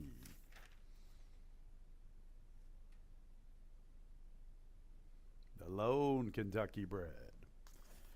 2, 4, 3, 8, top 4 finishers. The 2-2 double, $64. A 2-4 exacta, $82. 2, 4, 3, a trifecta, $49.87. A 10-cent super, 2, 4, 3, 8, $24.07. Third race will start the pick 6. Just a field of 4 after the scratches. Scratches 2, BB's Busted, and 5, Silent Invasion. No show, no trifecta, and no superfecta wagering. Race 3 starts our pick 6. $1 minimum wager, old school style pick 6. No carryover. They hit it yesterday. Pretty formful. Let's go over the changes for today's sequence. 4th race, 7 Quiet Horizon. Joel Cruz looking for another winner. Race 6, scratch the 8 Midmon. 7th race, scratch 5 Waralo. Jockey change on the 4, Don't Poke the Cat, to Kevin Navarro. And in the nightcap, scratch 7 March Madness Party. 20 minutes until the Wednesday pick 6.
We had a couple of claims from race 2. Number 3, Father Walsh, moves to the barn of Michael Sabine, owner-trainer. Mike Sabine, 3, Father Walsh, owner-trainer. And the 8, Victory Built, moves to the barn of Brooke Ficarella, owner-trainer. So the 3, Father Walsh, claimed by Mike Sabine, Michael Sabine, owner-trainer. And the 8, Victory Built, claimed by Brooke Ficarella, owner-trainer. Just 3 more days of action here at Finger Lakes Gaming and Racetrack for the 2023 season. 12:15 first post tomorrow, or Monday, Tuesday, and Wednesday. Final 3 days wrapping up the 2023 season.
All right, coming up on the third race, as Father Walsh did get pressed in that race, and figure Miami Chrome would be the main threat to that rival after the wide trip he had last time. Was going to get a better trip today. Basically an outside to inside trip for Miami Chrome. Louis Perez for owner-trainer Ilmar Loaiza. I think trips don't matter. Look at the last two for Miami Chrome. No try, no super, no show in race number 3. We will start the $1 pick 6. We're only left with 4 betting interests with the scratch of the morning line favorite, the 2 BB's Busted, and scratch the 5 Silent Invasion. Yeah, 2 main rivals are getting some play here. If we figure Wait a Minute might need a race, that horse has been off for a little while. Holiday Jazz, last race wasn't as good, so the 2 horses that are going to take most of the play are going to be Tivoli Gardens and Allure Fortune. Now, Tivoli Gardens wasn't off all that great last time going into the 2 State Bred, but she still ran third behind Saratoga Kisses, so she certainly plays. She shows a little more speed today. Allure Fortune looks like she's a little bit quicker going the route. Wait a Minute may have some speed as well.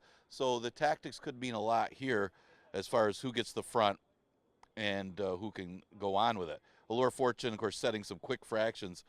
When she went 47, she wasn't able to hold on. When she went 49 last time, she was able to do so. So if she could clear Tivoli Gardens early, she's going to be awfully tough, as she seems to be the quickest of the speed in this race. She just got to avoid doing 47 that she did on October 4th. Obviously, Tivoli Gardens is no slouch. She's pretty good when she's able to control the pace. Obviously, she's not going to be able to do so unless the Allure Fortune decides to change tactics drastically in this race. But, yeah, she didn't get off all that great last time.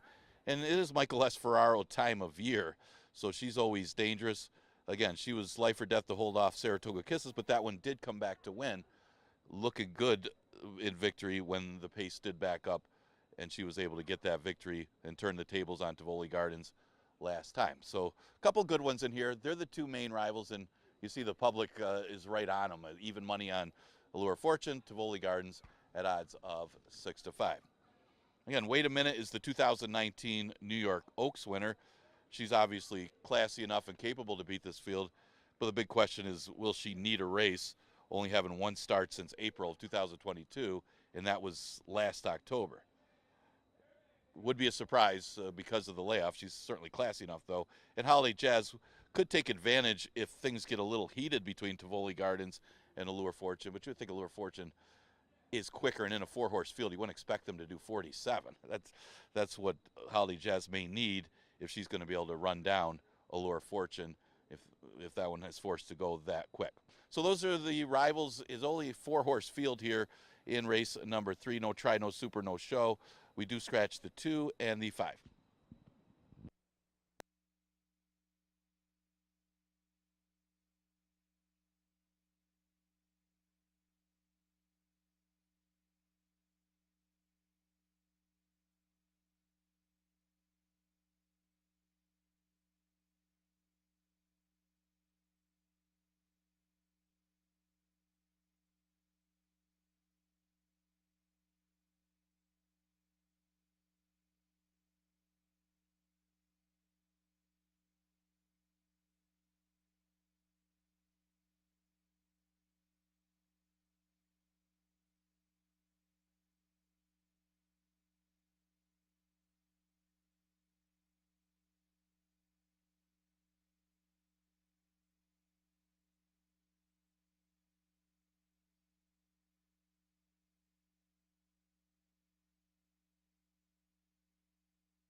Coming onto the track for race 3, 1 mile and 70 yards, New York breds, a second state bred condition, optional claiming tag of $10,000, 1 mile and 70 yards. 2 and 5 are out, no show, no trifecta, no superfecta wagering. And we have just a field of 4. I guess I'm a little late to the parade. 1 Tivoli Gardens, Louis Perez. The 3 is Allure Fortune with Jose Baez. 4 is Holiday Jazz, Emmanuel Di Diego. And the 6 is Wait a Minute with Andre Worry. So just a quartet. Right now, Tivoli Gardens at 4-5, Allure Fortune at 9-5, Holiday Jazz at 4-1, and Wait a Minute's the long shot at 6-1. A field of 4 beginning our Wednesday pick 6, and post time is a little more than 3 minutes. Second state bred condition to start the Wednesday pick 6, just a quartet, optional tag of 10. Wait a Minute, the New York Oaks champion from Once Upon a Time, is the only one in for the 10. We'll talk about all 4, beginning with the 1 Tivoli Gardens, my top pick. I've had success over the years, the last couple of years, picking Tivoli Gardens on top. I really liked her the day she stretched out last year in late September and won it nearly 11-1. That was a good score. Came back with her again at 9-5. I was on top with her on the 9th of August. I like her going the 2 turns. I think her last race is a little better than it looks. She didn't have the cleanest of starts. She kind of made a move into contention at the top of the lane before tiring just a bit. With this field of 4, she can sit a very nice trip. The Diamond Man really riding strongly for the last couple of weeks. Can he make a push to join Di Diego and Koa for the top jockey? Perhaps. If he has a big day today, could put him right in the mix in the final 3 days. Tivoli Gardens, my top pick. 3 Allure Fortune's the one with all the wins. 9 for 27, a nice 33% win clip. 7 for 20, even better than that here locally. Last time out capturing the first state bred at 1-2. The race before that, she was even lower odds and disappointed, but she did not disappoint 2 in a row. She has won 2 out of her last 3. She's had a big season. Her last 5 races have all been solid. A big year for her, making nearly 50 G's. Allure Fortune. The question is, how's the pace going to play out here? Is Tivoli Gardens and Allure Fortune and Wait a Minute really go and mix it up? Could be that way on paper. Who knows? One of them's going to have to sit a trip. If all 3 go, how about the trip for Holiday Jazz? Holiday Jazz could get a beautiful stocking trip. She looked good winning some races earlier this season. She was successful earlier in the year for 11 in the N2 and then 3L. Then she won a nice $5,000 race. Her best victory of the season was 2 back, earning a lofty buyer of 69. That's her career best when she won the first state bred. She comes out of the same race as my top selection, Tivoli Gardens, and she could get the trip, fans. 1, 3, and 6 are all bona fide front runners. Maybe Holiday Jazz sits a perfect trip. And what do we do with the 6? Wait a Minute. A big shout out to Wait a Minute, the New York Oaks champion. Here's a 7-year-old mare that's soft to my heart. I spent a lot of time around Wait a Minute. Back in her day, she had quite a run as a 2-year-old and a 3-year-old, winning the New York Oaks. She ran some big races. It's been tough sledding for her since she turned 4 years of age. Ran into some difficulties in her 4-year-old campaign. Has never been able to rebound back, but a lot of love for Wait a Minute. Just a beautiful 7-year-old mare. And a big happy birthday to Richie Rich Racing Stables, Rick. All right, I've been working on this all morning. Rick Marco Trigiano. I believe I got it correctly. Happy birthday, buddy. Sure hope Wait a Minute runs big for you. Quartet here in the 3rd, starting the pick 6. Post time in a couple of minutes.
1 minute, post time in about a minute.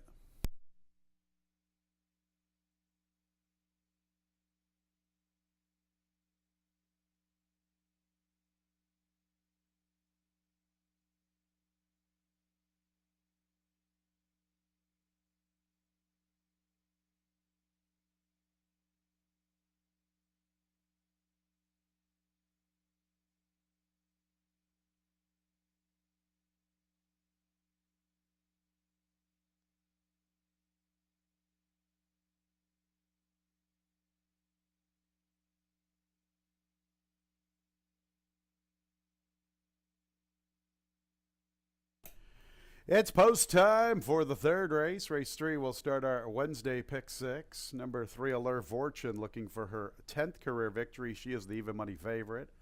1 Tivoli Gardens and 4 Holiday Jazz are both 2-1. And number 6, Wait a Minute's the long shot at 6-1. Just a quartet after the scratches.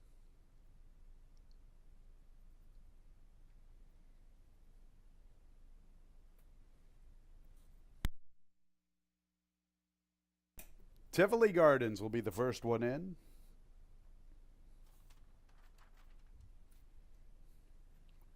Allure Fortune, 4-5.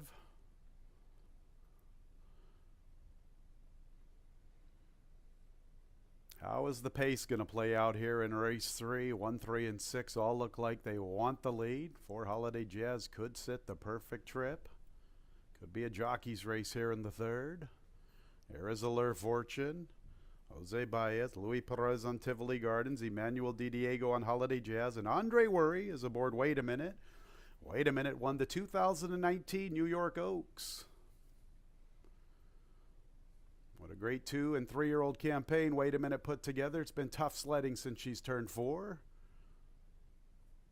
She will be the last of the quartet.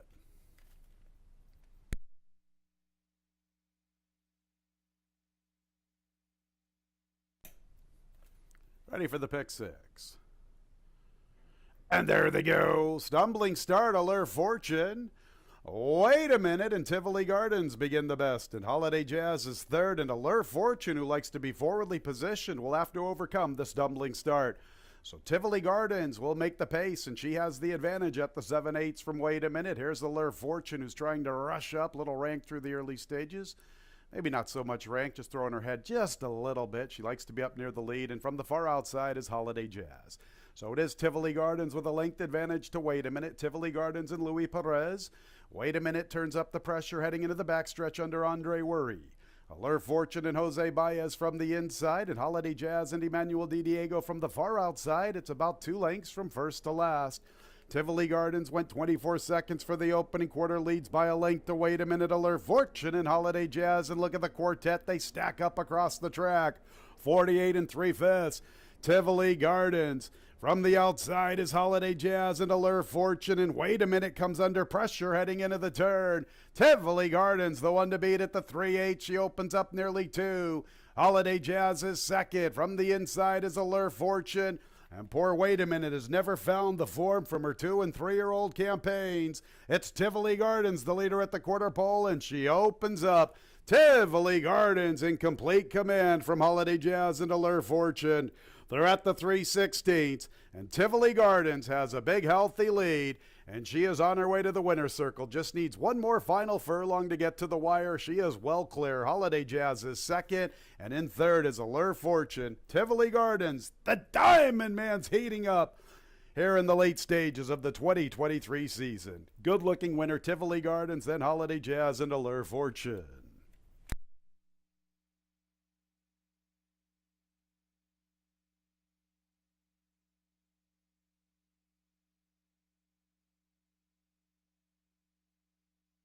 $144 4/100ths the final time.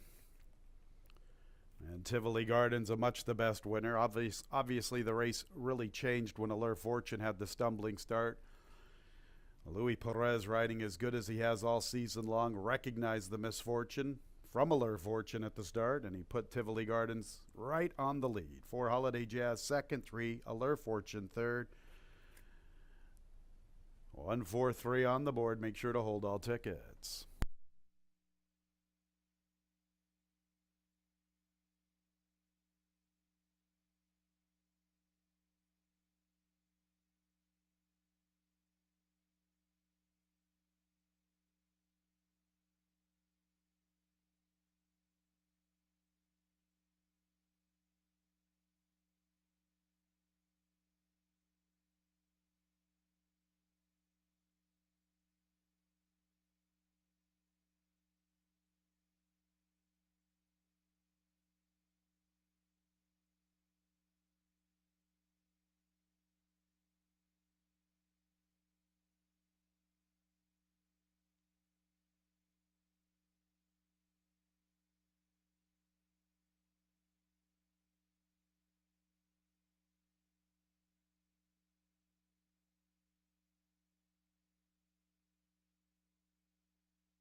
There's Tivoli Gardens making her way into the winner's circle. She is a 4-year-old Greyer-owned filly by Shackelford, another one for Shack. The winning dam is Parc Monceau. I'll have to learn how to say that one a little better. Michael S. Ferraro owns and trains, and it's another one for the Diamond Man, Louis Perez. Winner was bred in New York by Stonewall Farm.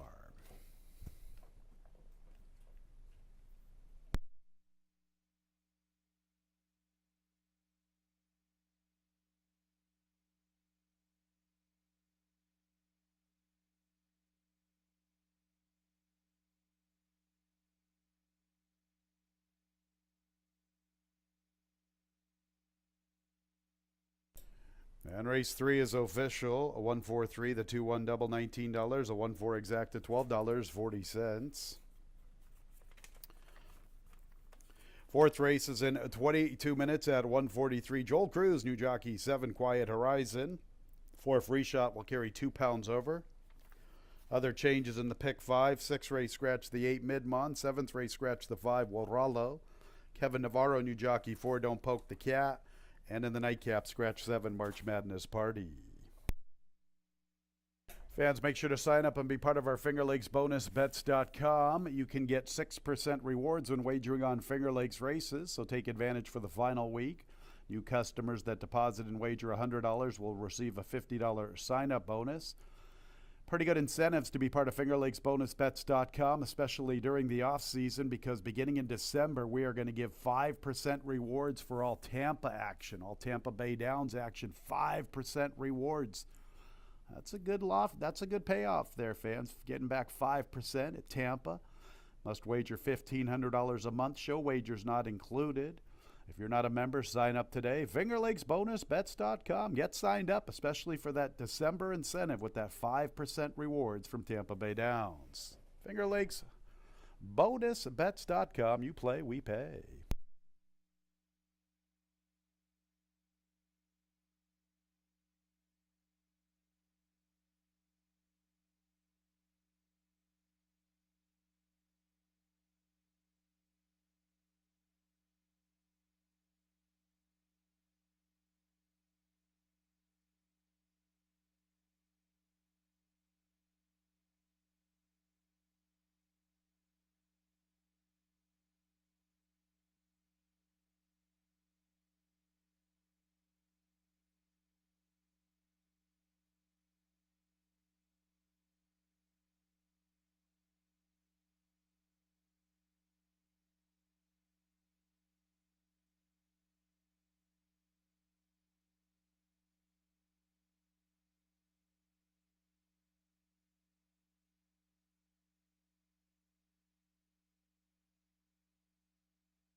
Getting ready for race number 4, and that race changed drastically at the start as Allure Fortune stumbled at the beginning. That one figured to be the speed.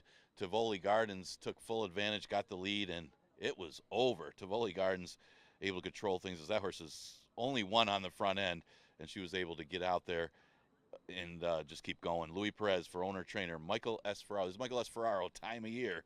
He gets the win and starts the $1 pick 6. We go to the 4th, Exacta Tri Super Daily Double, and pick 5 starts in race number 4. Pretty wide open group in the 4th race. Not a lot of pace in this race either, so it makes it a little more difficult. Some of the better horses in here seem like they got to come from out of it. You figure maybe Tasty Wave could be the speed of the race, as she has shown some tactical speed in the past. She looks like she's the low double, so maybe just playing her just because she's the speed. You got the 5 Sweet Sugar Baby. She ran a decent second last time. Can she repeat that effort? She was close up to a 47. They're probably going to do 47 in here. The rest of them, Jackie Be Good can be close, but she's better on and off track. It is a tricky 4th race. I did land on Sweet Sugar Baby, making her 3rd star for the New Connections, as she ran a solid second last time in a relatively paceless field that day. I mean, she's been behind 47s the last 2 races, so she's getting used to these type of races. They'll probably go 47 and change for this race. So a lot of seconds, though, for Sweet Sugar Baby, especially at this distance. She's only 1 for 8. She's got 4 seconds, but maybe can break through against a pretty soft group in race number 4. The 3 horse is Tasty Wave. There isn't much speed in here, so who is going to get the lead? Maybe it is Tasty Wave. They could be doing 47 and change, and if she's able to do that, she could take full advantage. She switches to Worry for this race, and she's been running at the 11 and 9, so she also gets some class relief dropping in to face these 5,000 claimers. There's no Georgie's Ladies or Boy Is She a Lady or War Saichi in this race, so she's probably where she belongs at 5,000, but it's just a matter of pace. There isn't any, and she could be the one to possibly get the front end in here. It's hard to say because there just absolutely is no speed in race number 4. The 4 horse is Free Shot, and she might be up against it with her running style. She's turning back in distance from a route in a race that doesn't have a lot of speed, but she could come rolling late against this softer field. I mean, that was a tough group at the mile 70 that she was up against last time, and she beat Georgie's Ladies in a race back in August. So she's better than most of these horses. She just might be up against it from a pace standpoint. And then you got the 1 Wine Trail. We'll try adding blinkers for this race. She gets a fast track, but she might enjoy an off track as well. She's always right there. She runs her race, and she's got the rail today, so she's another one to use in a wide open field to make the try and super. So 4th race, a pretty good one as far as a betting race with no standouts. Exacta Tri Super Daily Double and pick 5 starts in race number 4.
Fillies and mares coming onto the track for the fourth race, sprinting at 6 furlongs. 3-year-olds and up, now winners of 3 races, $5,000 claimers. 4 free shot, 2 pounds over, 7 quiet horizon. Make the jockey Joel Cruz. This is the first leg of the Wednesday Pick 5. Post time in a little more than 4 minutes.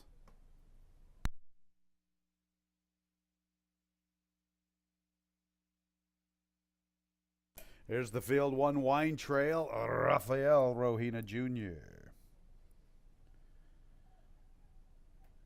Next will be the 2 Yes, Your Honor, Jose Baez. 3 is Tasty Wave, Andre Worry. 4 is Free Shot, Emmanuel Di Diego.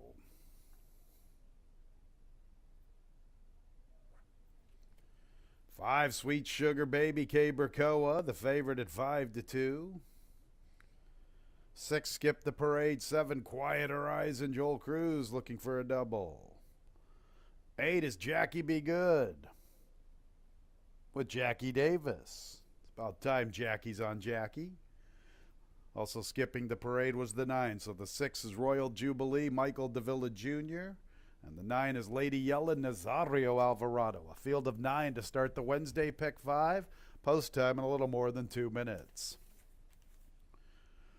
3 Tasty Waves, my top pick. This is her easiest assignment of the season. Last year she was good enough to win 2 of 9 and make $36,000. She has run some decent races this season.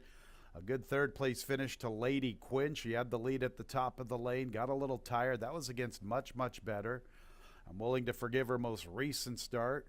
She tried to attend the pace but got a little discouraged and backpedaled with her wide post. She has a very nice inside post this afternoon. She could be the inside speed in my opinion, no question about it. Wine Trail's a closer. Yes, Your Honor is nowhere near the front. Free Shot's coming out of route races, and the last time she sprinted, she was 9 lengths out at the quarter pole. Sweet Sugar Baby probably gets a good stalking trip, if not trying to dictate. 3 Tasty Wave at 4-1. She was 7-1 just a couple of minutes ago. She's my top pick. I think today's her best chance to get to the winner's circle all season long. 1 Wine Trail.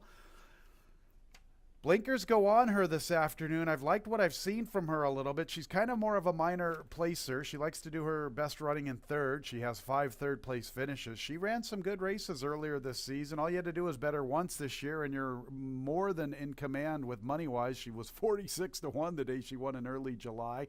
She was 48-1 when she ran second on the 21st of August. She probably should have won that race. She had a ton of trouble in the race before that. She's been closing into soft paces, not a tremendous amount of pace on paper. I'll give her another look at 10-1. I've got her as the second pick. Trying to get some value for us. 5 Sweet Sugar Baby makes a ton of sense. I liked her race 3 back, didn't like her race 2 back. Thought her race recently was very, very good. She's never won on an off track. She's back on a fast track. Last time she was on a fast track, she won by 3 lengths. With not a lot of pace on paper from the inside, she's going to get a beautiful stalking trip. I see the 3 and the 5 probably getting to the front, and they could be tough to handle from there on out. 4 Free Shot. She looked good winning 3 races ago. In fact, she wasn't even that bad recently going the 2 turns, so she has all the foundation in her corner. She was good enough to already win for $11,000 this season. Who else can say that? Nobody else, at least on paper. Sweet Sugar Baby missed by a nose for $11,000, but Free Shot won the 11 and 2 well, 3 back when sprinting, and she looks like a logical contender in this spot. 3-1, a 5-4 for me in the fourth, starting our Wednesday Pick 5.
Little more than a minute until post time.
It's post time for the fourth race, a field of 9 kickstarting the Wednesday pick 5. 3 Tasty Wave at 3-1 with the 9 Lady Yellen. Now Lady Yellen 5-2.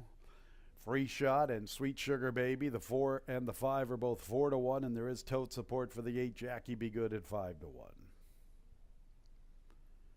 Wine Trail and Yes Your Honor are in. Here's Tasty Wave. Up next will be a Free Shot.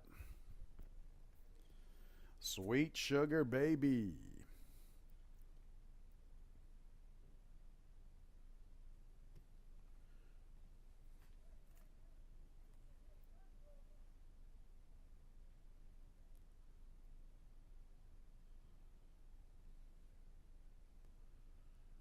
Sweet Sugar Baby moving forward.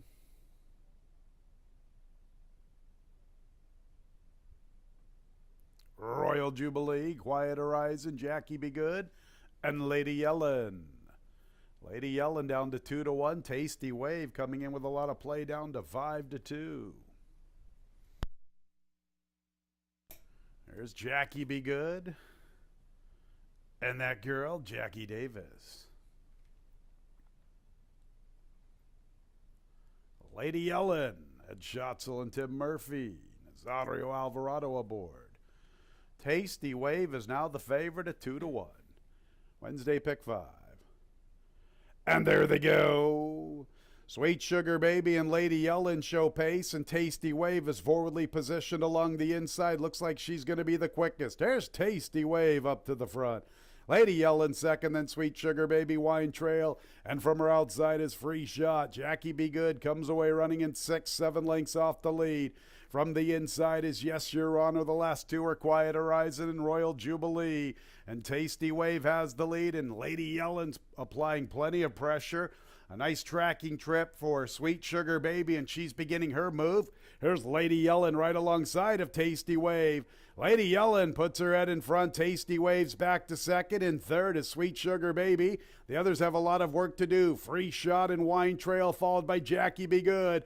Tasty Wave right back at Lady Yellen. They're hooked up in a big-time battle. Tasty Wave has the lead at the 3/16. Lady Yellen's giving way just a bit. Tasty Wave coming clear a little bit at the 8th pole. Lady Yellen still fighting, then Sweet Sugar Baby. Tasty Wave and Lady Yellen. Tasty Wave. All I need are some tasty waves, a cool buzz, and I'm fine. Tasty Wave in front. Lady Yellen was second, then Sweet Sugar Baby and Jackie Be Good checked in fourth.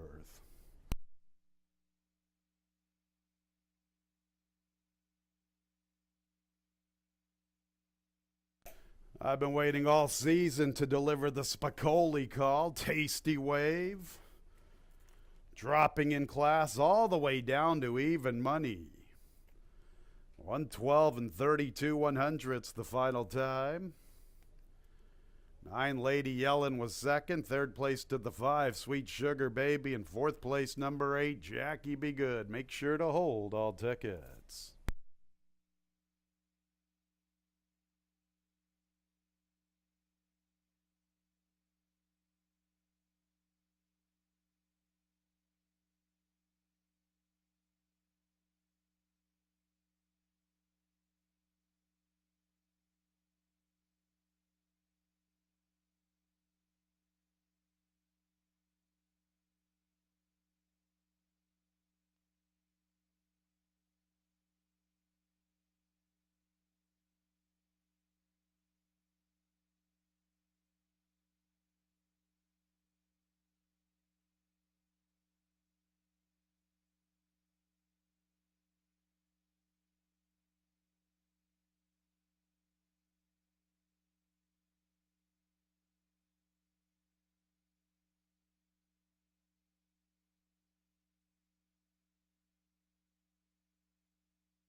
All I need are some tasty waves. Tasty Waves, a 4-year-old gray-owned filly. She's by Central Banker out of the damn Miss Micromanagement.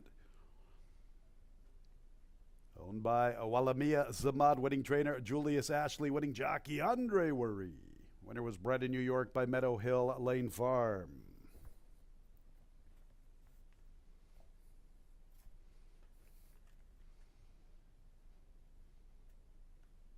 Anybody who grew up in the 80s will never forget Jeff Spicoli and Fast Times at Ridgemont High. 112 and 32 100s for Tasty Wave.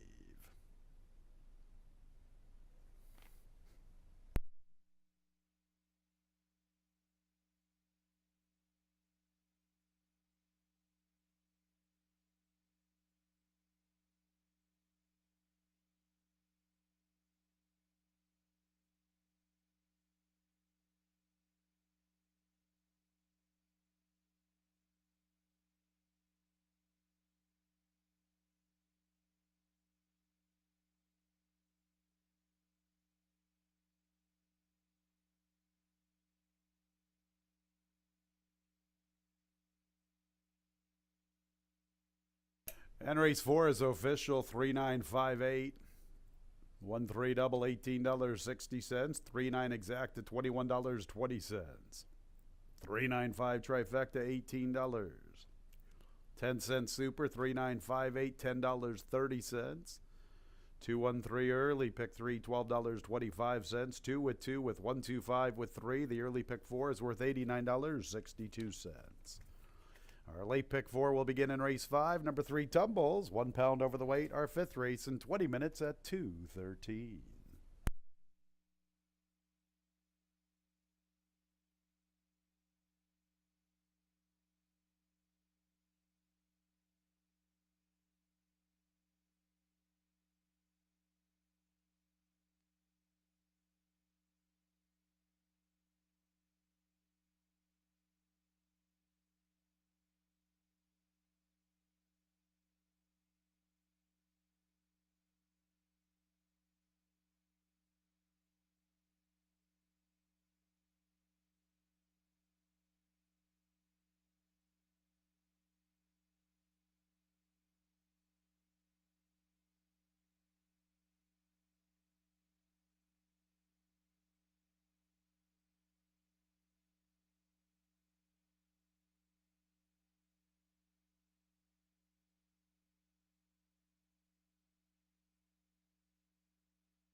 All right, horse in the paddock for race number 5, and yeah, as advertised, there was not much pace in that race. Nobody changed positions.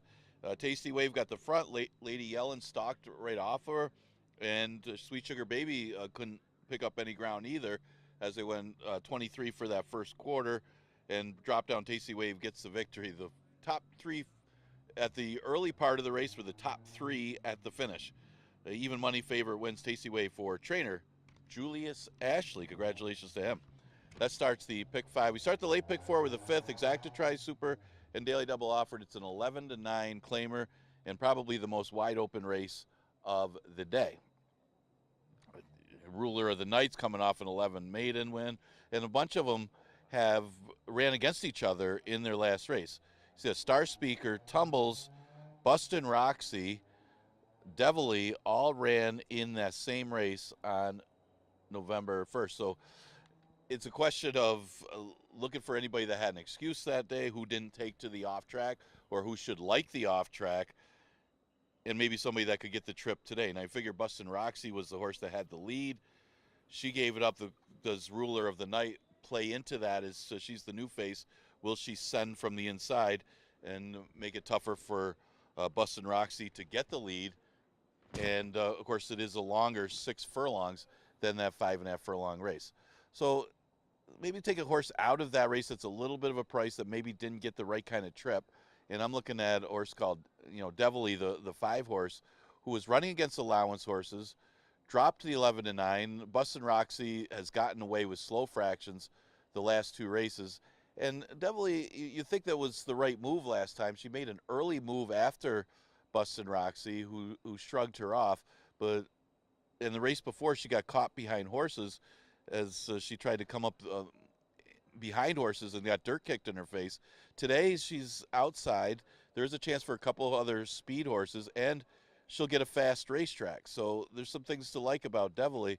Plus, the 6 furlongs doesn't hurt her chances. So maybe she's one that could be a little closer against these same horses and maybe even win race number 5. The 2-star Speaker ran pretty well. She was closing some ground in that race to be 3rd. She was on the outside. The only downside is she should like an off track. Her previous start on an off track, she won. So will she run better on the fast track?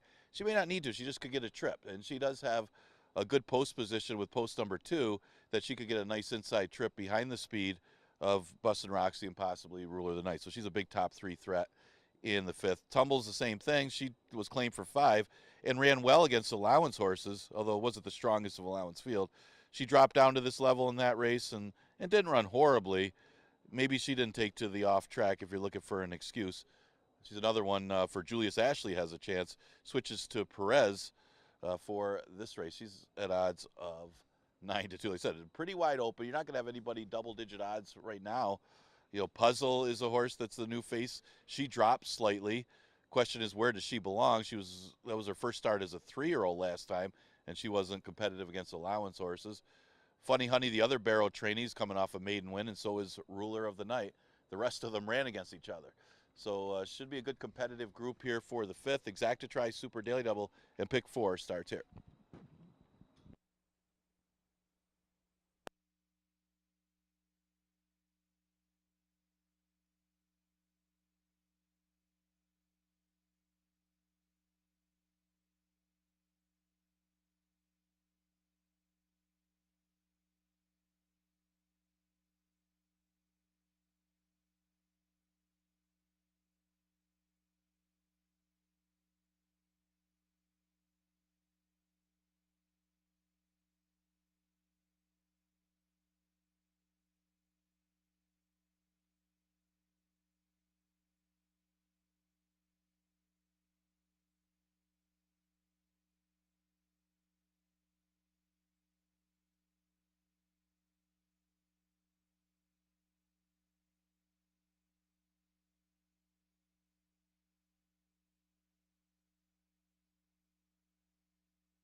Coming onto the track for the fifth, 7, 3, and 4-year-old filly sprinting at 6 furlongs.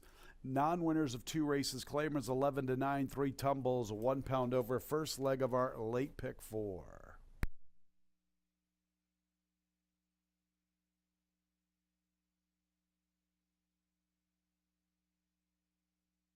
Here's the field. Number 1 is Ruler of the Night, Andre Worry, looking for back-to-back winners.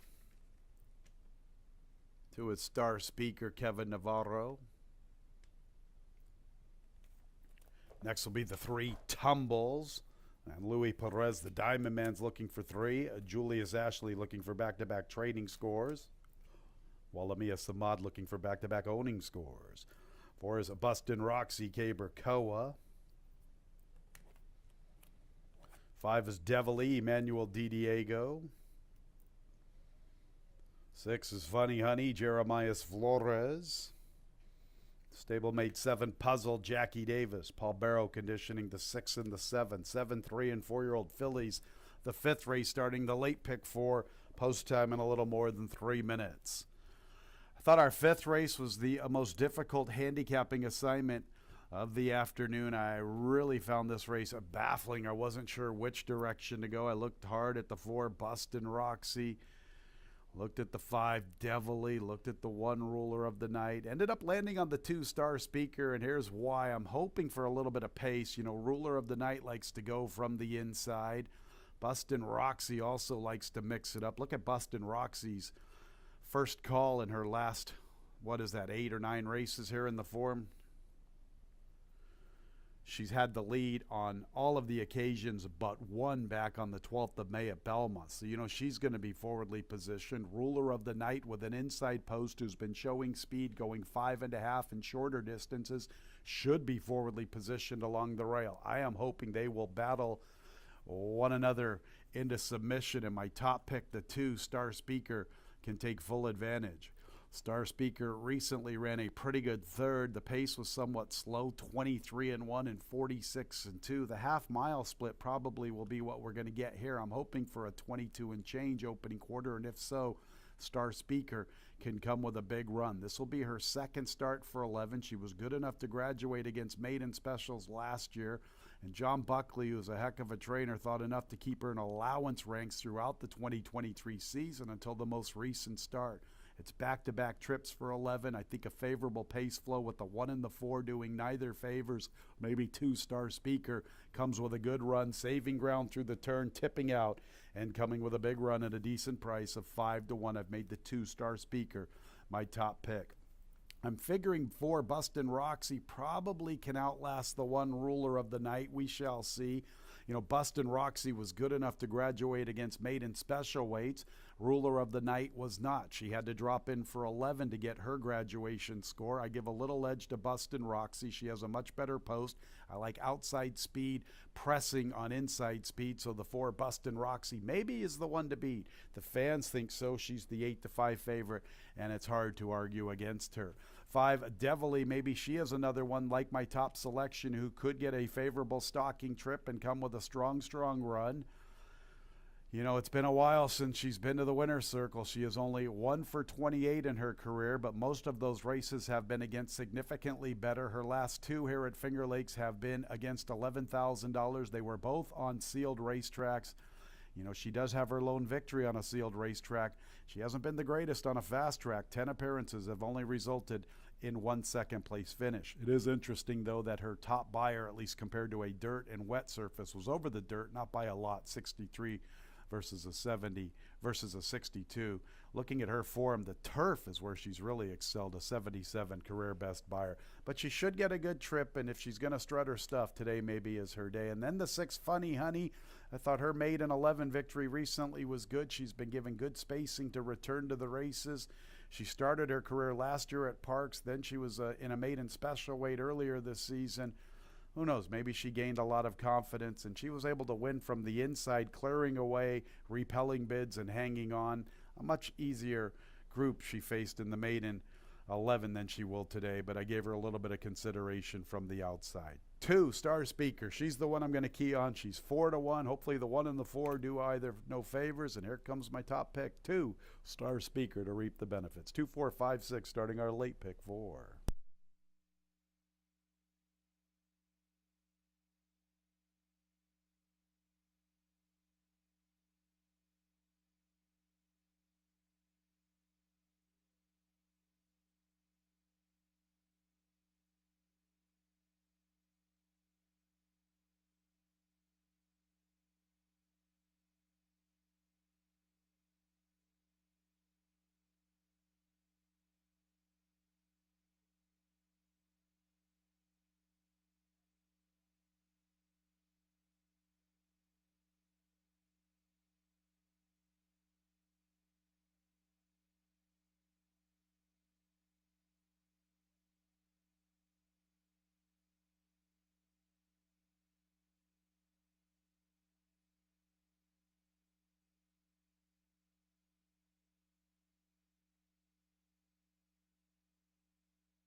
Nearing the gate.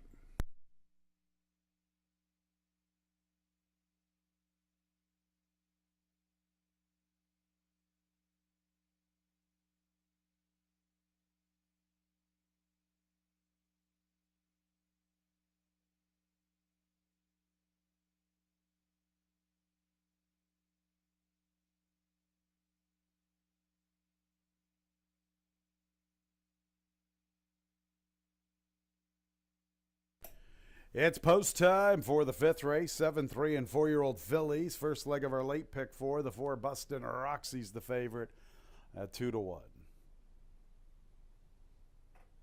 Pretty wide open event once you get away from the favorite. Thought the 5th race was one of the more contentious races on the Wednesday card. Tumbles will be the first one in. Louis Perez looking for 3 on the Wednesday card. He's out of the saddle. That does the trick for Tumbles. Now she's situated and Diamond Man's climbing back aboard. Here comes Ruler of the Night. Inside speed. Bustin' Roxy, the other speed on paper. There's Star Speaker. Second time in for the $11,000 tag. There's Bustin' Roxy, the favorite. Next will be Devilly.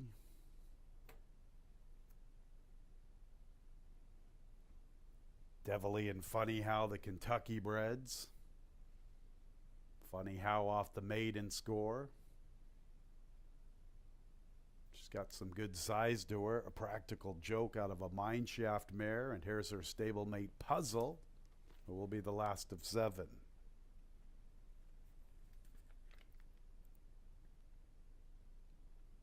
Ready for the start of the late pick 4. And there they go. Bustin' Roxy and Ruler of the Night begin quickly, and Funny How's up close from 3rd. Devily's in the 4th spot. Then Puzzle from the rail. Star Speaker tumbles from between runners. Bustin' Roxy quicker than Ruler of the Night, clearing away 2.5. From the outside is Funny How. She races with Devilly. Star Speaker's in the 5th position, more than 5 lengths off the lead, flanked by Puzzle, who begins her move. At the back of the pack is Tumbles. 22 3/5 from Bustin' Roxy, who has the lead. Devily's cutting into the margin. Funny How's all in past the 3/8. Ruler of the Night has the 4th spot. Puzzle continues to improve her position. Star Speaker needs to go, and closing in is Tumbles. Bustin' Roxy and Devilly. Devilly comes a calling outside of Bustin' Roxy. Bustin' Roxy and Devilly.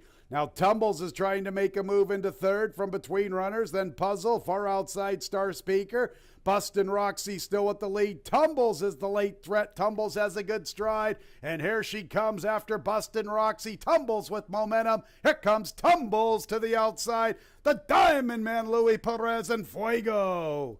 Another one for Julius Ashley and Walamia Samad. Tumbles from Bustin' Roxy, then Ruler of the Night and Devilly.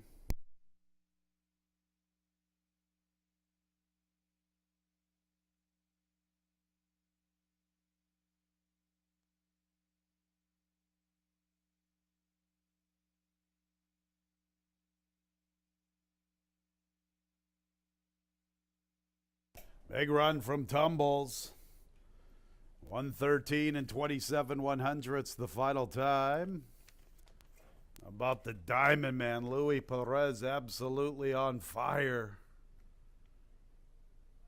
Or Bustin' Roxy second, Photo third and fourth. Make sure to hold all tickets.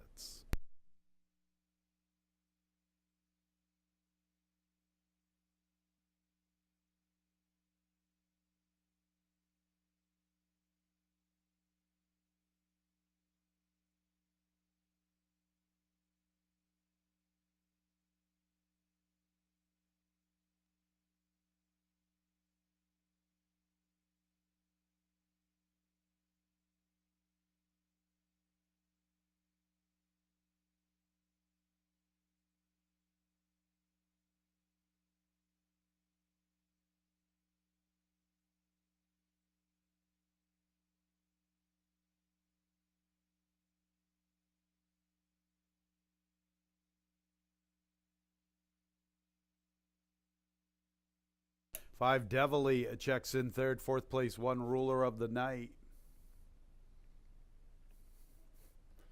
Tumbles. She's a 3-year-old dark bear brown filly by Boys at Toscanova out of the dam. Eponymous. Back to back for Walamia Samad and Julius Ashley. It's a 3-bagger for the Diamond Man, Louis Perez. Tumbles was bred in New York by Paul Matisse Jr.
Steward Aaron Higgins has reported that we are official and prices are pending. Race 5 is in the books officially. 3-4-5-1, prices still to come.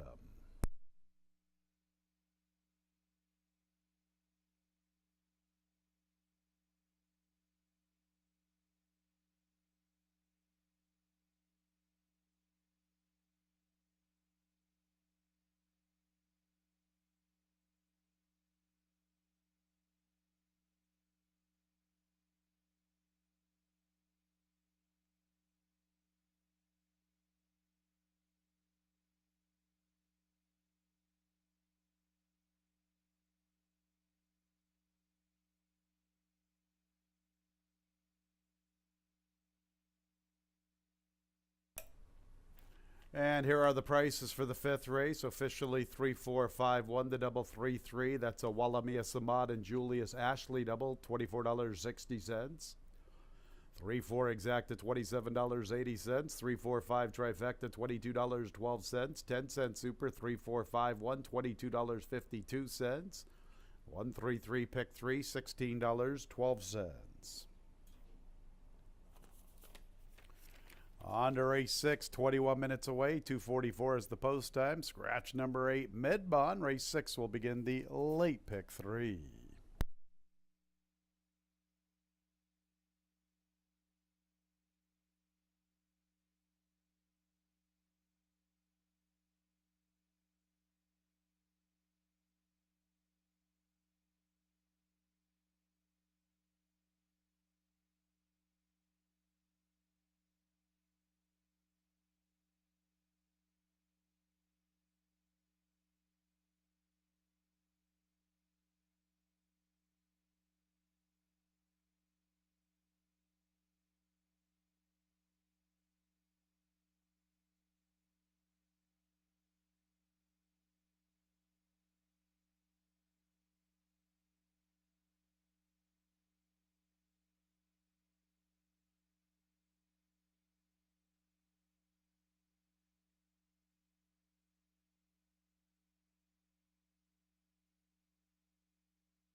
10 minutes to post for race number 6, and Julius Ashley with a big day, taking that midday double, winning race number 4 with Tasty Wave, following it up with a victory with Tumbles.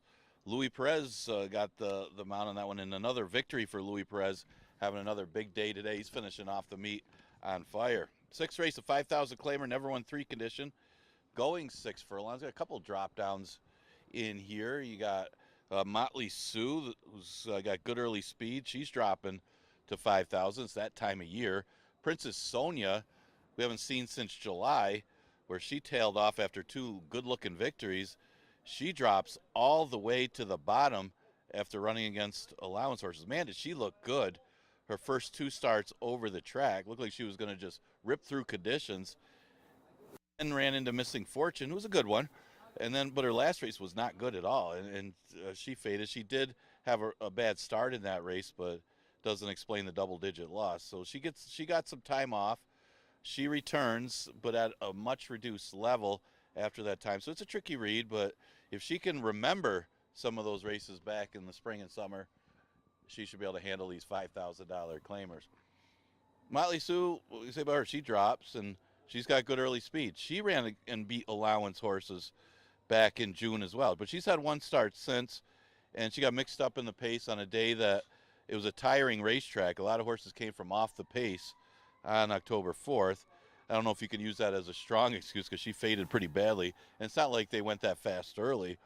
And she finished 6th in that race. So I guess you can't really use the excuse, but at least that is a little bit of an excuse for Motley Sue. But she gets some class relief, dropping to 5,000. She's got to be considered in here as well. And she's at 3-1. Unbridled Reign is one that might get overlooked, as the other 2 are going to get some play because of the drop. Unbridled Reign last race might be better than it looks, because she previously was 0 for 4 on off tracks, never hitting the board on off tracks. So she won despite that. It was a weak field, but she did win despite this. So maybe she would have won a little bit easier if it was a fast racetrack. That's an assumption, but this one was running against tougher before dropping to 5. She stays at the bottom level. Look for her to be closing late if this pace backs up. Keep in mind, Motley Sue is her 2 wins. She's had easy leads. With bad connection in the race from the rail, doesn't look like she's going to get as easy a lead today, which might help horses like Unbridled Reign and another horse, Subtle Giant, who likes to come from a little bit out of it as well. But it does look like you got the 2 speed horses here. That might help some of the horses put in a run going the 6 furlong distance. We do scratch the 8 Midmont Exacta-Tri Super Daily Double and Pick 3 starts here.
On the track for the 6, fillies and mares, 3-year-olds and up now, winners of 3 races, Claimer, 6 furlongs, 5,000, the level scratch, 8, Midmon.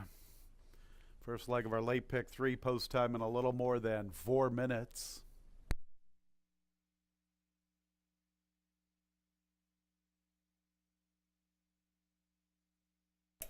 Here's the field. 1, Bad Connection, Nazario Alvarado. 2 is Subtle Giant, Emmanuel Di Diego. 3, Unbridled's Reign, Michael Davila Jr. She's looking for 2 in a row. 4 is Motley Sue on the class drop, John Davila Jr. 5 is Princess Sonia, also on the class drop, the Diamond Man looking for 4, Louis Perez. 6 is Bonfire Diva, Stephen Frett. 7, 1 Flashy Girl, Rafael Rohina Jr.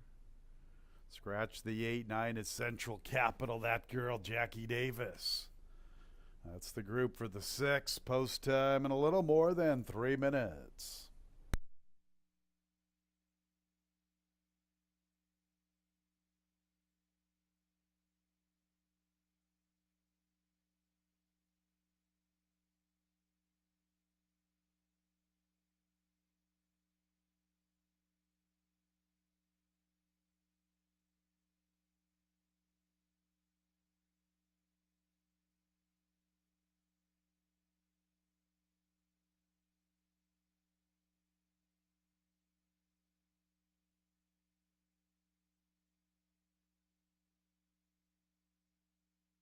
All right, fans, race 6 will begin the final pick 3 of the work week here at Finger Lakes Gaming and Racetrack. Some $5,000 non-winners of 3 lifetime fillies and mares. Looks like some pace on paper. You know, Bad Connection. She wants to mix it up always up front. Motley Sue on a class drop probably going to go.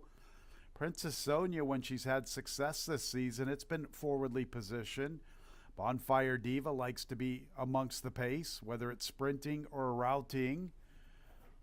With all that said, maybe we get a complete pace meltdown, and here comes Subtle Giant on the outside at 6-1. She's my top pick. All season long, she's been making up ground from the quarter pole to the wire. All season long, she hasn't been getting very intense paces to run into. Now, perhaps she might be one of those type of horses that the quicker they go early, she just can't make up the necessary ground. I'm going to have to hope that that's not the case. I'm going to hope she gets legitimate pace and she can come running on. If you look all the way back on the 5th of July, they did go 22-3 for the opening quarter, and she had all sorts of trouble and made up a ton of ground. She made up 6 lengths from the quarter pole to the wire. Of late, throughout the racing of since then, you know, she doesn't get much pace to run into. One time she got a 22-3 pace to chase. Didn't really run much that day. But you look at all of her interior splits at the half-mile point, they're going 47 and change, and she's making up ground. The presence of Bad Connection, Motley Sue, Princess Sonia, and perhaps Motley Sue and Princess Sonia on the class drops are just going to run away from everybody. I'm hoping it just completely fades, falls apart, and that the front runners fade, and here's Subtle Giant. Ralphie D's had a big 2023. I'm going to make her my top pick at 5-1. The 5, Princess Sonia. How about the Diamond Man, Louis Perez? What a day he's having. He's really been turning it on the last couple of weeks. You know, who knows how many he's going to end up with today. He might be right in the mix chasing Di Diego and Koa for the final 3 days of action on Monday, Tuesday, and Wednesday. Princess Sonia has shown the ability to sit a trip. Look at the race she ran 3 races ago. She replicates that affair. They're all running for second. She should be the top pick. I put her second. She's 8-5. 4 is Motley Sue. She has a lot of speed. I have her in the 3rd spot. Perhaps she can put away the other speed, both the 1 and the 5, but I think the 5 now, the more I look at it, it's going to sit a trip. Motley Sue, maybe she gets brave outside of the 1, and then when somebody comes a-calling, they just can't come and get her. Chris Engelhardt dropping her in for 5. Chris wants his trainer's title. Paul Barrow's trying to deny it. And then you get the 3, Unbridled's Reign, who's done pretty good work this season. You know, she's quietly made over $35,000, and she has 2 victories, a nice maiden special weight, and then the recent 5,000. She's in good form. Why not? She could get a nice stocking inside trip. She's definitely one of the players. I've gone 2, 5, 4, 3 here in race 6, starting our late pick 3.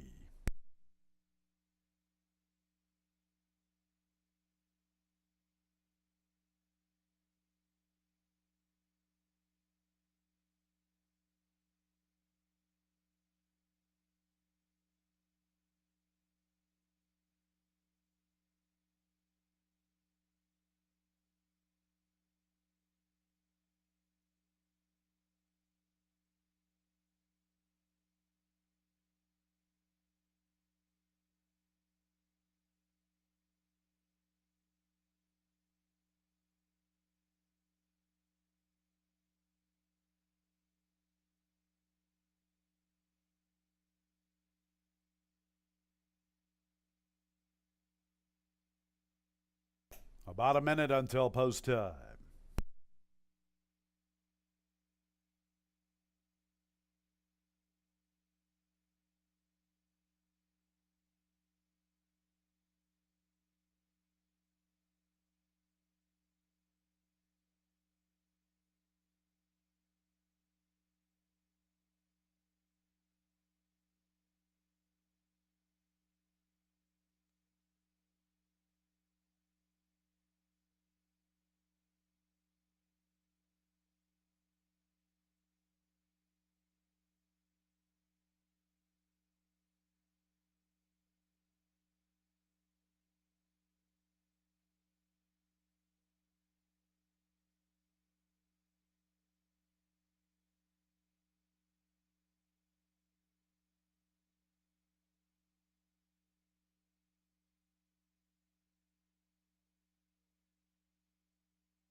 It's post time for the 6th. Princess Sonia, Eva Money. Michael S. Ferraro looking for a training double. The Diamond Man Louis Perez looking for 4 on the card. For Motley Sue at 3-1. Then the 2 Subtle Giant 9-2 and the 3 Unbridled Drain 7-1. A field of 8 arriving at the gate. Loading process has begun. Bad Connection is in. Here's Subtle Giant. Here's Unbridled Drain. Ron Ciceres, Motley Sue. Happy Face Racing Stables, Princess Sonia. Bonfire Diva for trainer Omani Williams, jockey Stephen Frett. There's Denise Catrone's One Flashy Girl. And Central Capital for David Rivera with Jackie Davis. Ready for the race. And there they go. Bad Connection flies away from the rail, and she tries to work away from the inside. Princess Sonia showing pace. Also there, Motley Sue, so there is pace on. Bad Connection, Princess Sonia, Motley Sue. One Flashy Girl and Bonfire Diva also forwardly positioned. Good trip for Subtle Giant midfield. 6 lengths to run into. Break of better than 3 to Central Capital. More than 3.5 to Unbridled Drain. 23 seconds from Bad Connection. Princess Sonia, she's 1-4 on the board, and she's waiting on deck, ready to assert her authority. Here she comes with her nice run. Bonfire Diva and One Flashy Girl are 3rd and 4th.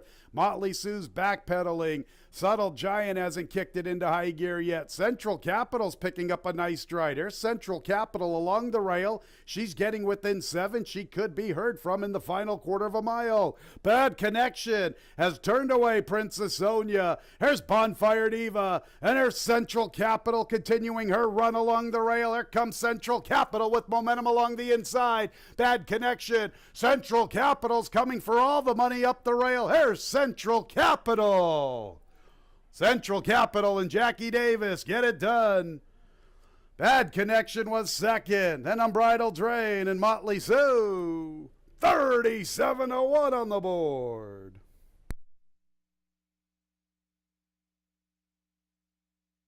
Race was begging for a closer. My closer didn't kick it in. How about Central Capital? You could see through the turn she was going to be heard from in the final quarter of a mile. 1:13 and 81/100ths the final time. Still need the photo to determine the winner, but it sure did look like that girl, Jackie Davis in Central Capital.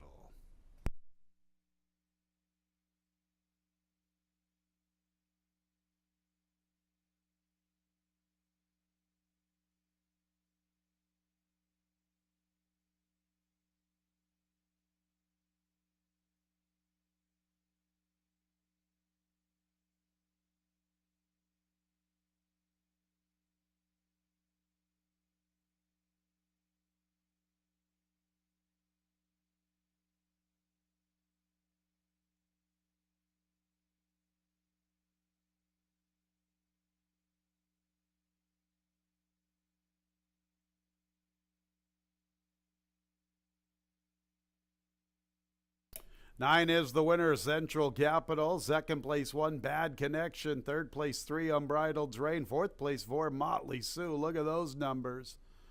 9, 1, 3, 4. Some big payoffs coming up here in race 6.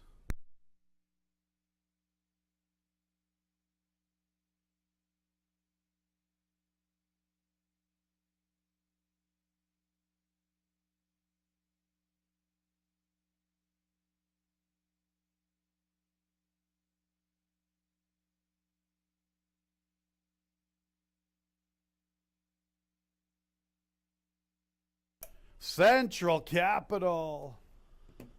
Holy Toledo, a 6-year-old dark bear brown mare's in the winner's circle. She's by a Central Banker out of the Damn Splash of Roses, owned by Asuncion Rivera Jones. Winning trader David Rivera. How about that ride from that girl, Jackie Davis? Winner was bred in New York by McMahon of Saratoga Thoroughbreds, LLC.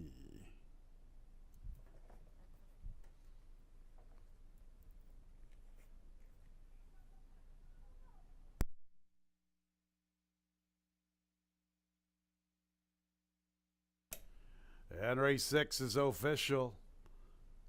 9134. The double 3-9, $322. The 9-1 exacta's huge, $1,129. The trifecta, $778.50. Thought the super'd be bigger. Little Roadhouse line, $323.80. All right, 7th race, 5. Waralo has been scratched. Kevin Navarro, number 4. Don't Poke the Cat. He's the new jockey. 6 and 7, both 1 pound over.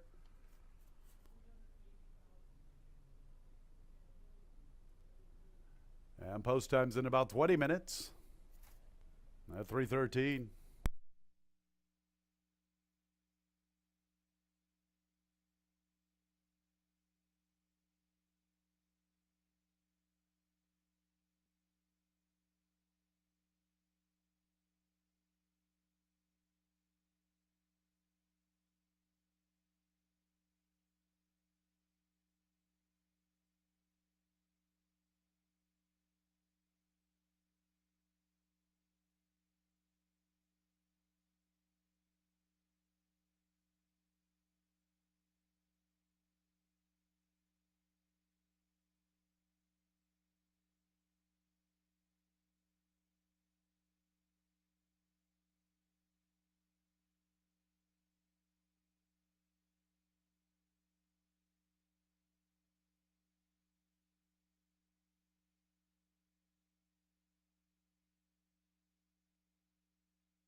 All right, 10 minutes of post for the 7th. Got the big price of the day. Congratulations to former jockey David Rivera.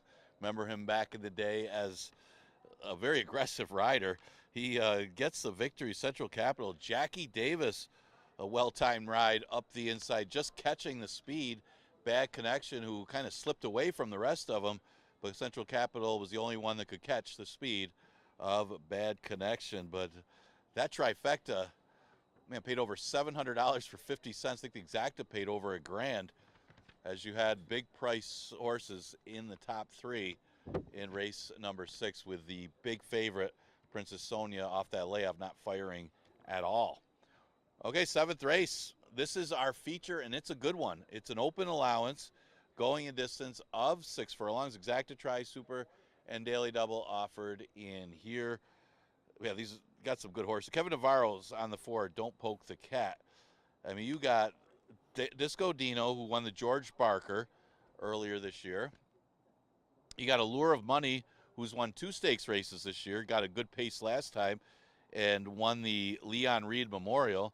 Then you got a Ladies Golden Guy, who won the Leon Reed Memorial last year. So a lot of former stakes winners in this really good allowance event. Might come down to type of trips that you want to get in here, because you got a few of them are real good ones, pretty evenly matched. I did take a shot with a little bit of a price here. Ladies Golden Guy, right now it's 7-1. Horse that's always right there. I mean, he's ran 3rd behind Allure of Money in that race that completely fell apart in the slot back on October 16th, as Flying Emperor still ran his usual 2nd, but Ladies Golden Guy kind of chased a little bit and still held on to be 3rd. Race before was actually, the previous 2 starts were in routes. He's not quite as good in routes as he is in sprints, so he still ran well to be 2nd behind Baris and behind Lobster, who ran a very good time for that day. Before that, he had to chase Flying Emperor, who didn't stop. So he's had not the right kind of pace scenarios.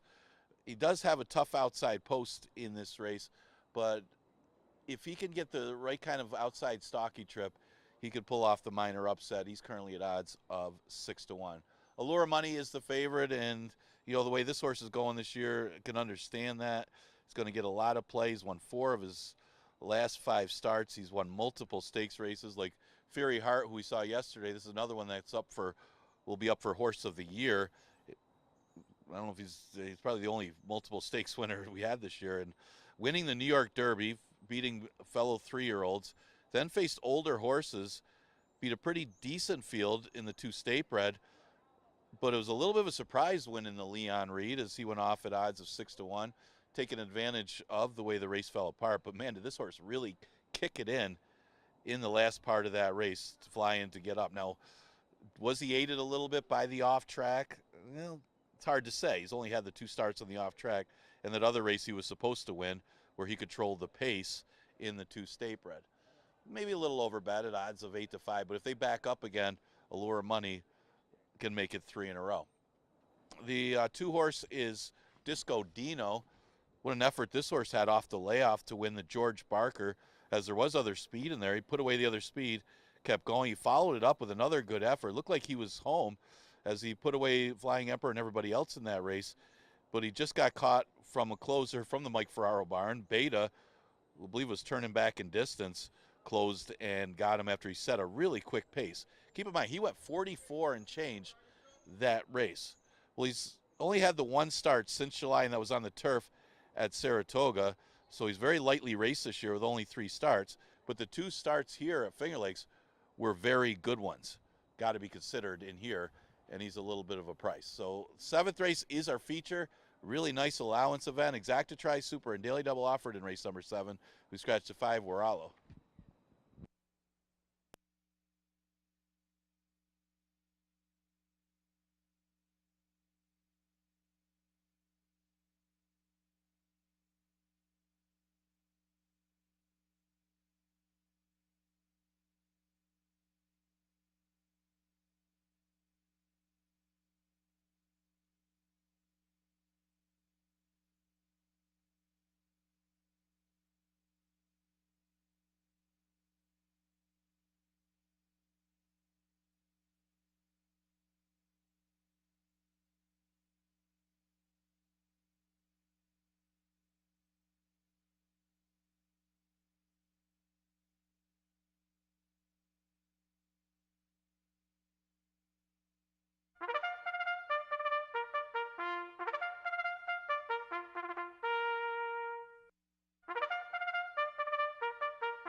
Race 7 is the Wednesday feature, 6 furlong allowance race for 3-year-olds and up. Scratch number 5, Waralo. 4, Don't Poke the Cat, a jockey change to Kevin Navarro. 6 and 7 both carry 1 pound over the weight. Race 7 will begin the late daily double and post times in about 4 minutes.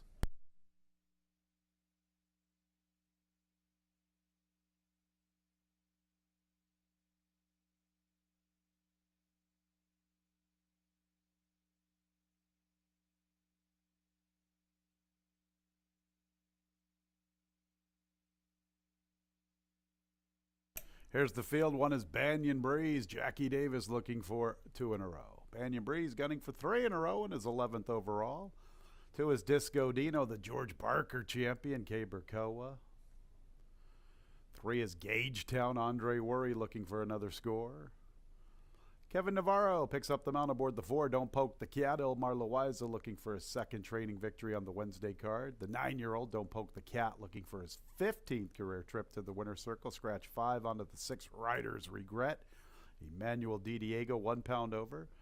7 is Allure of Money, the New York Derby champion. Also won the Leon Reed. Looks like he skipped the parade, so let's get to the 8. Ladies, a Golden Guy, 13th career victory he's in search of. Joel Cruz looking for 2. And Allure of Money, the New York Derby champion, the Leon Reed Memorial champion. He's gunning for 3 in a row and 5 out of 6. Luis Perez looking for 4. Michael S. Ferraro looking for a training double. Allure of Money will carry 1 pound over the weight.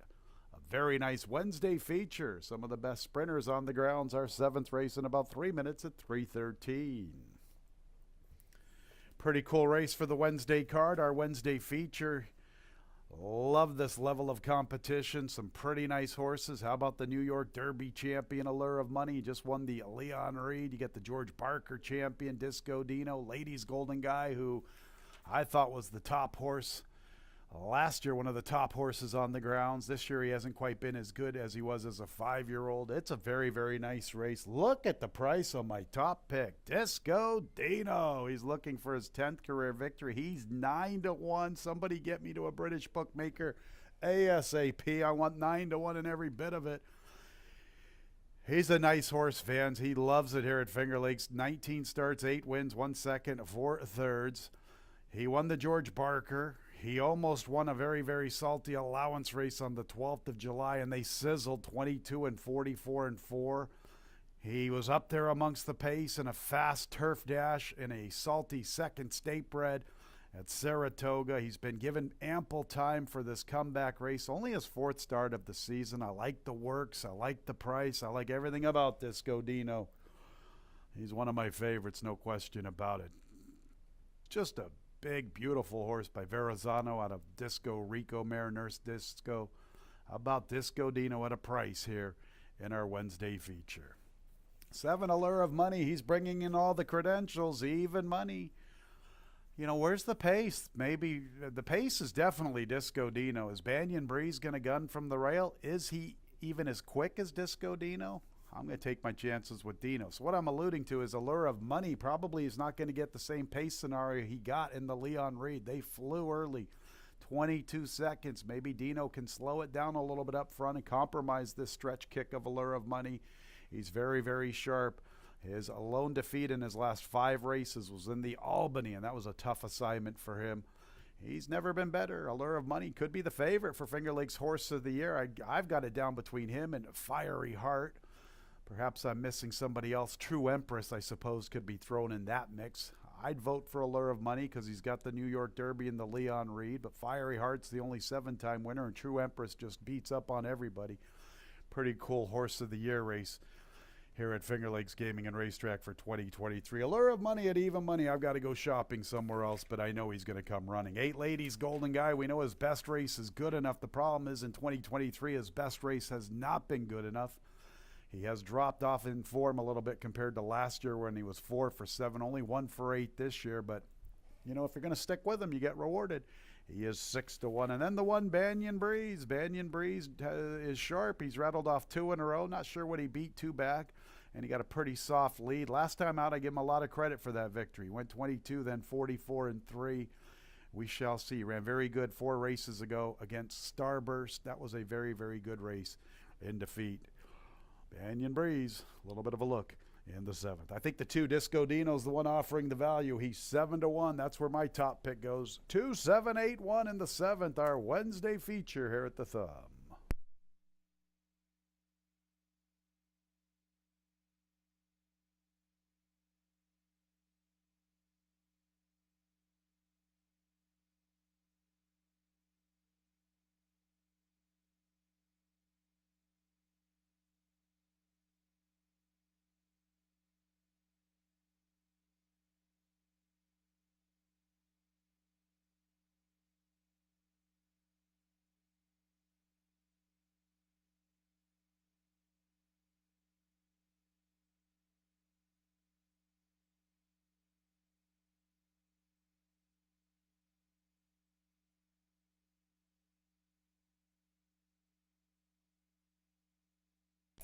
The horses are approaching the starting gate.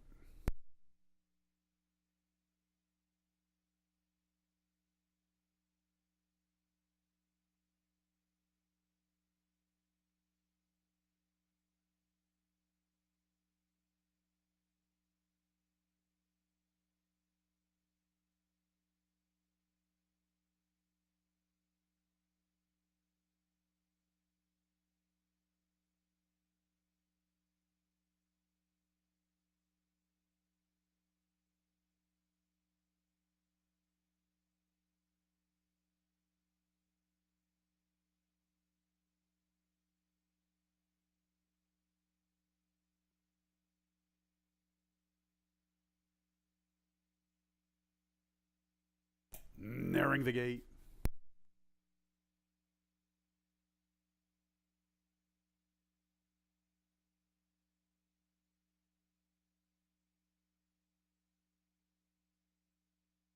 It's post time for the 7th race, our Wednesday feature. 6-5, Allure of Money, the New York Derby champion, the Leon Reed Memorial champion.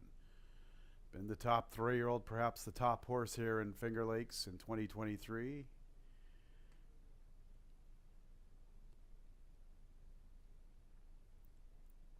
Three, Gagetown's the second choice. We have a field of 7. Here's Banyan Breeze. Disco Dino, the George Barker champion. Gagetown ready to move forward.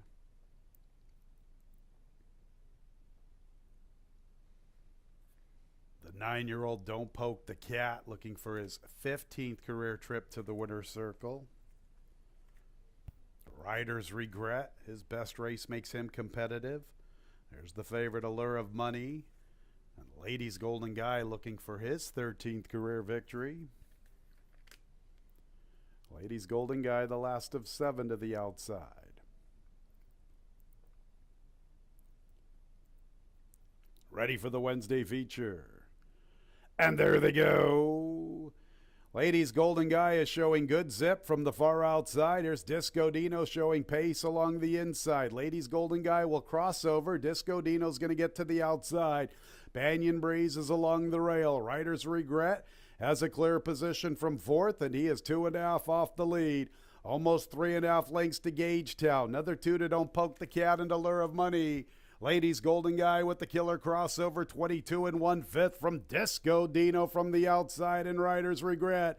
And Banyan Breeze is in the battle from 4th, and now here's Banyan Breeze making a sharp move from the rail. Banyan Breeze, Ladies Golden Guy, and Rider's Regret. Disco Dino gives way just a bit. He's back to 4th. It's a break of nearly 5 lengths to Gagetown. Allure of Money's trying to pick up his best stride. And Don't Poke the Cats at the back. Banyan Breeze. Rider's Regret's running a big one. Rider's Regret and Banyan Breeze. And Ladies Golden Guy fights on from between runners. Rider's Regret at the 16th. Banyan Breeze along the inside. Banyan Breeze and Rider's Regret. Banyan Breeze and Rider's Regret. Rider's Regret. Rider's Regret from Banyan Breeze. Allure of Money was 3rd, and 4th place goes to Ladies Golden Guy.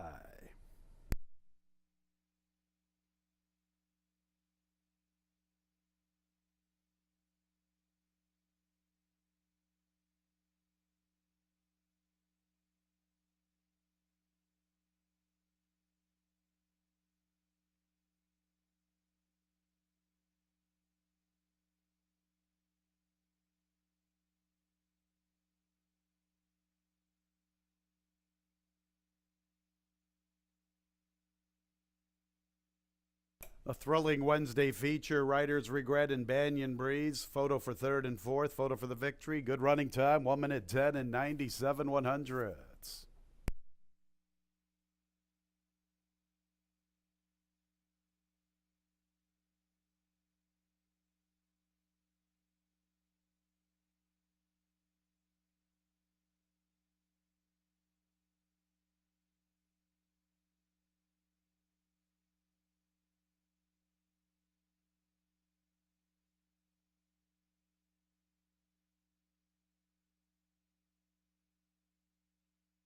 Six is the winner. Riders Regret.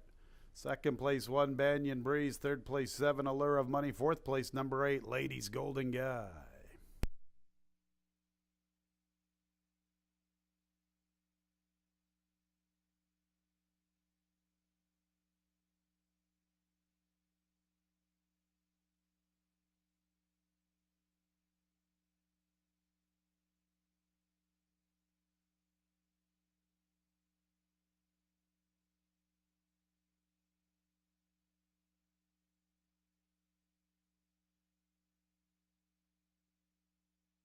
Riders Regret.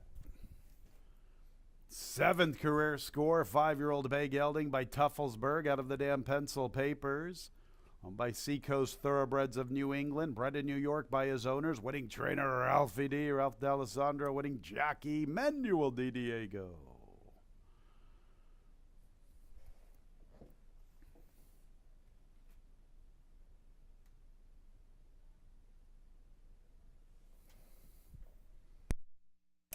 And race 7 is official, 6-1-7-8.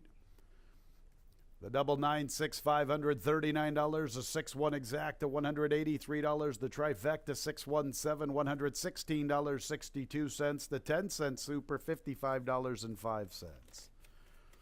One more race to go on the Wednesday card. The nightcap scratch 7 March Madness Party. 7 March Madness Party scratch from the nightcap. Number 10 over the cap, 1 pound over. Post time in about 22 minutes at 3:43.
About to conclude this crazy day with race number 8. Has got a couple long shots in a row.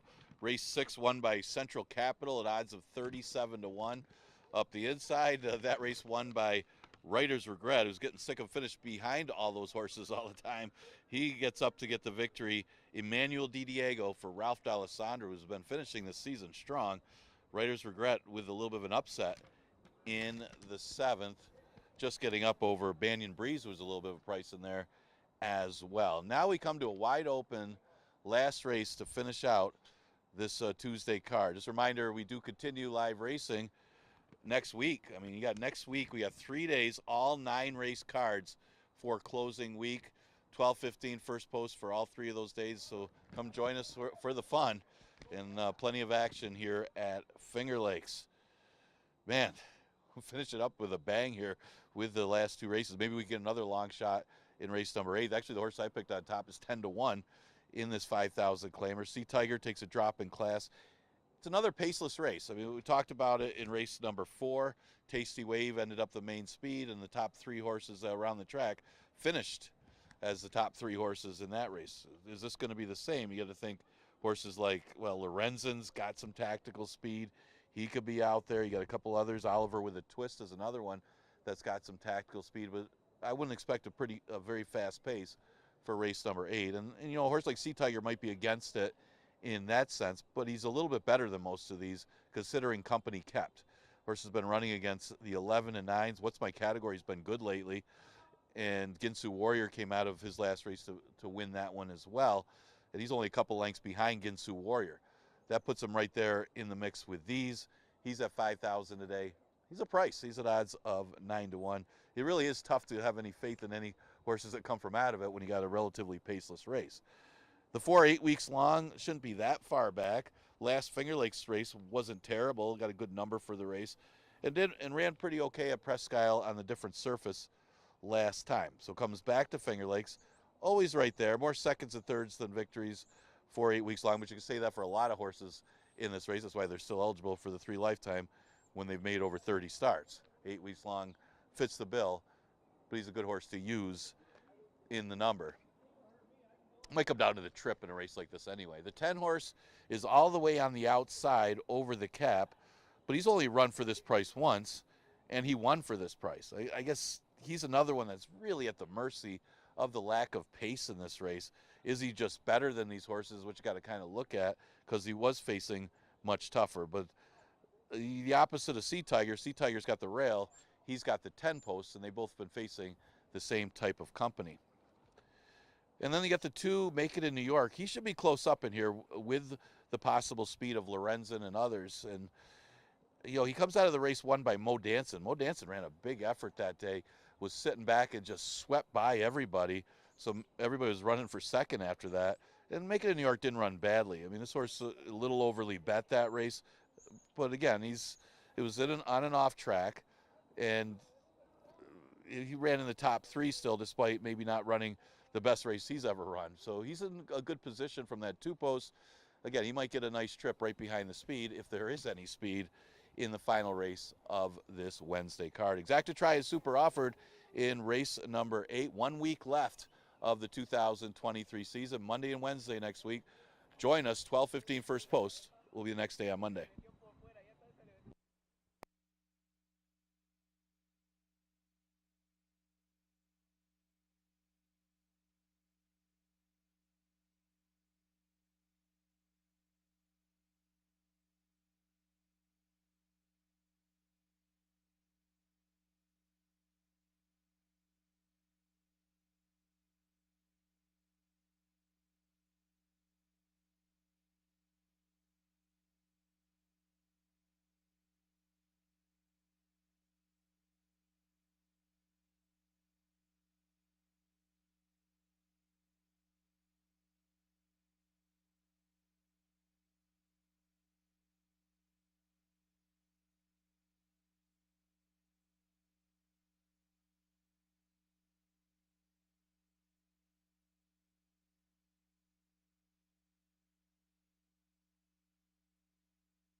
On the track for the nightcap, here they are. 1C Tiger Cabercoa.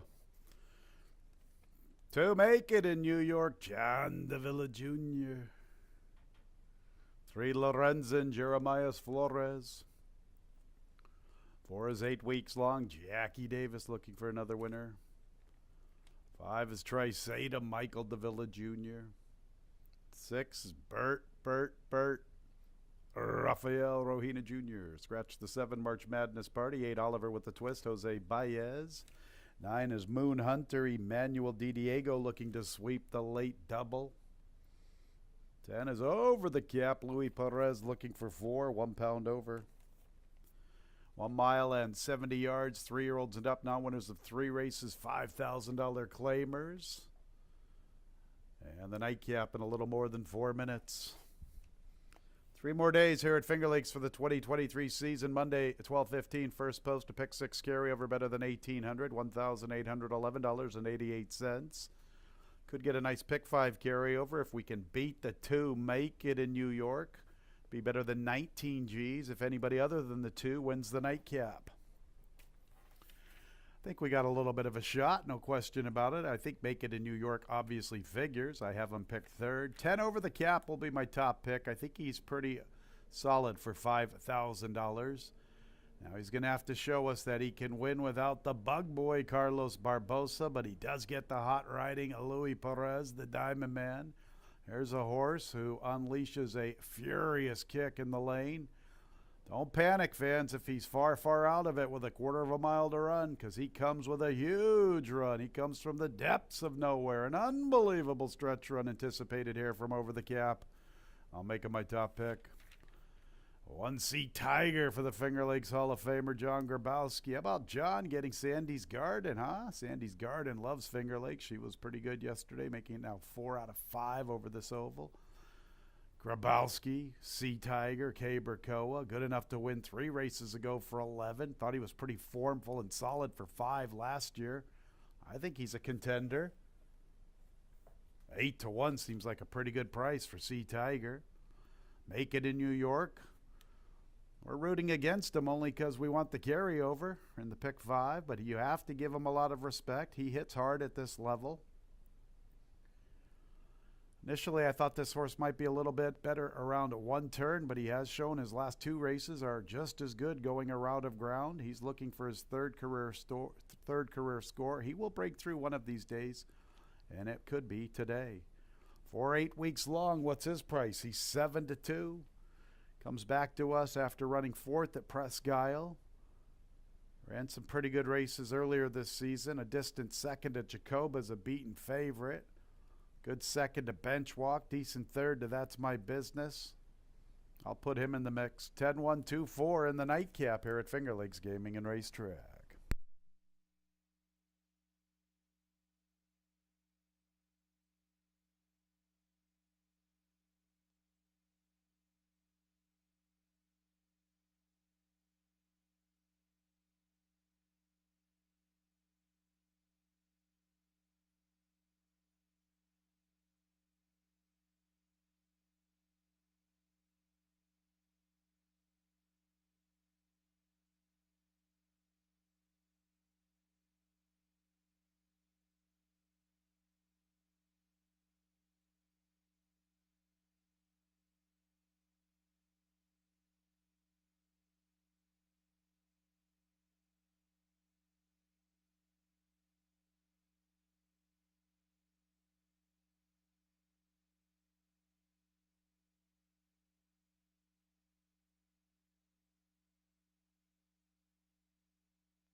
nearing the gate for the nightcap.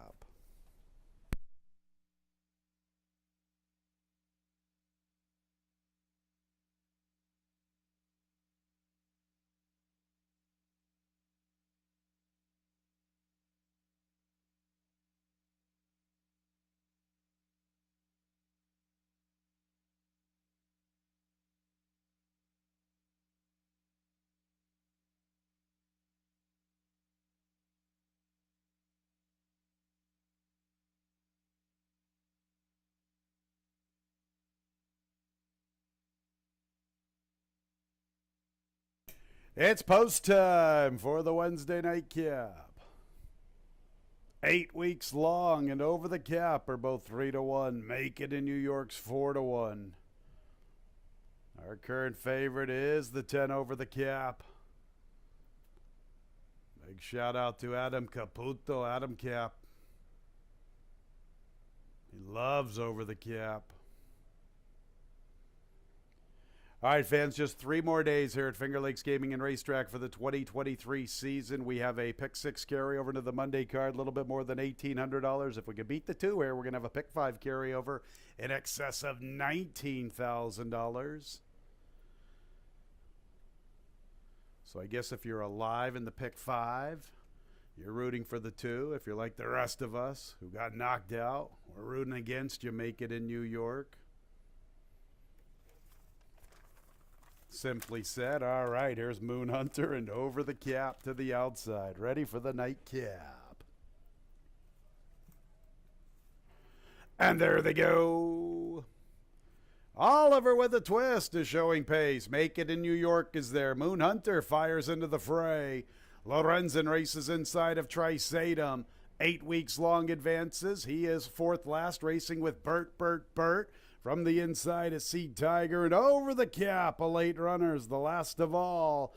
Oliver with a twist, a link to Moon Hunter. Lorenzen's 3 wide, Trisatum's 4 deep. Break of more than 4 lengths to make it in New York. Bert, and 8 weeks long from between runners. Break of better than 3 to Seed Tiger, 2.5 to over the cap. Let's just forget about that opening quarter. It's not a quarter horse race. With the lead, Oliver with a twist. From his outside, Moon Hunter.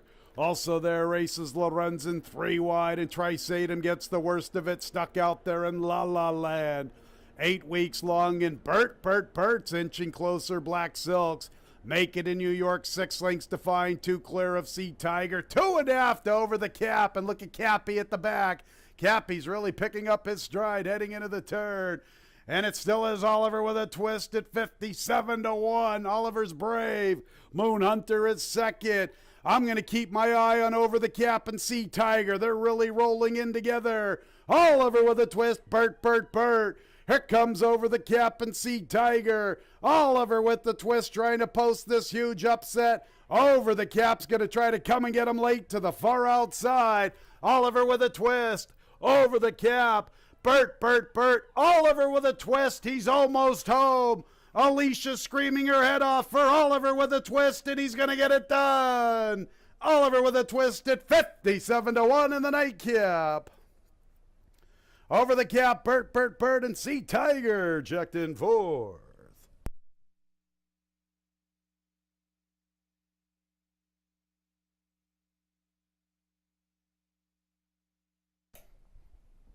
Oliver with a twist in the nightcap at 57-1.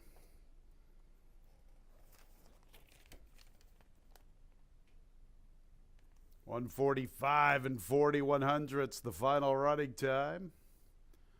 Need a photo for second with over the cap and Bert. See Tiger looked like he checked in 4th. Hold all tickets.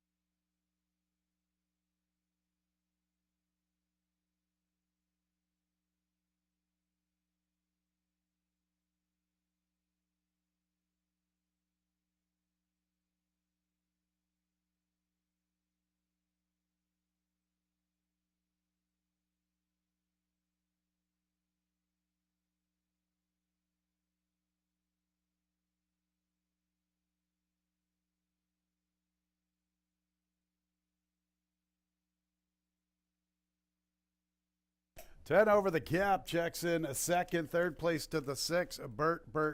And fourth place to the 1, C Tiger. 8-10, a 6-1. 8-10, 6-1 in the nightcap.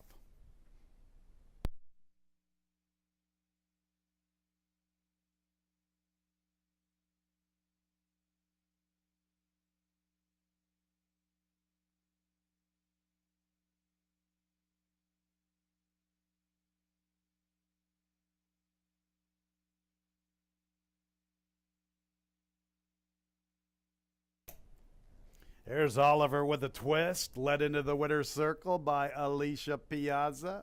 Oliver with a twist, 6-year-old bay gelding by MC out of the dam Anota.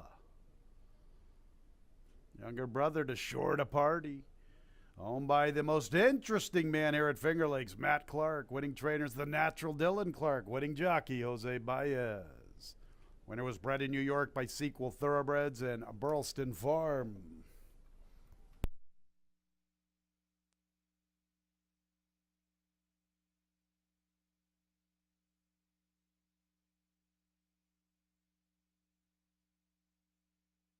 And the nightcap is official.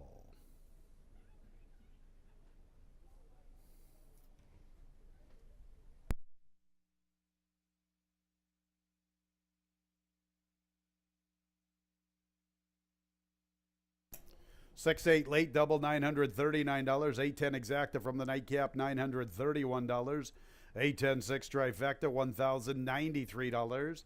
The 10-cent super, 8-10-6-1, $1,700, $35.30. How about the late pick 3, 9-6-8, $5,381.25, a 50-cent pick 3, $5,300 plus. Not all combinations were covered in our pick 4, Dave Reed. 3 out of 4 get you $409.75. Nobody with 6 or 5 in the pick 6. 4 out of 6, $201.25. There's that carryover, $1,811.88. And obviously we do have that pick 5 carryover. Wish we had a graphic for that one. $19,129.54. Nobody with the pick 5, so we have a nice carryover into Monday, closing week, $19,129.54. Pick 6 carryover better than $1,800. How about that payoff, huh? We had a $133 winner yesterday, a $116 winner, Oliver with a twist. Just 3 days left here at Finger Lakes Gaming and Racetrack. The big pick 5. We'll have some free past performances up on the website. FingerLakesGaming.com. Click on the racing tab and scroll on down to a free digital program. We'll see you Monday, 12:15. First post simulcast wagering tomorrow, Friday, Saturday, and a Sunday. Final 3 days, Monday, 12:15. Sure hope you had a great Wednesday when leaving the track. Please drive very carefully. This has been racing from Finger Lakes Gaming and Racetrack. Good night, everyone.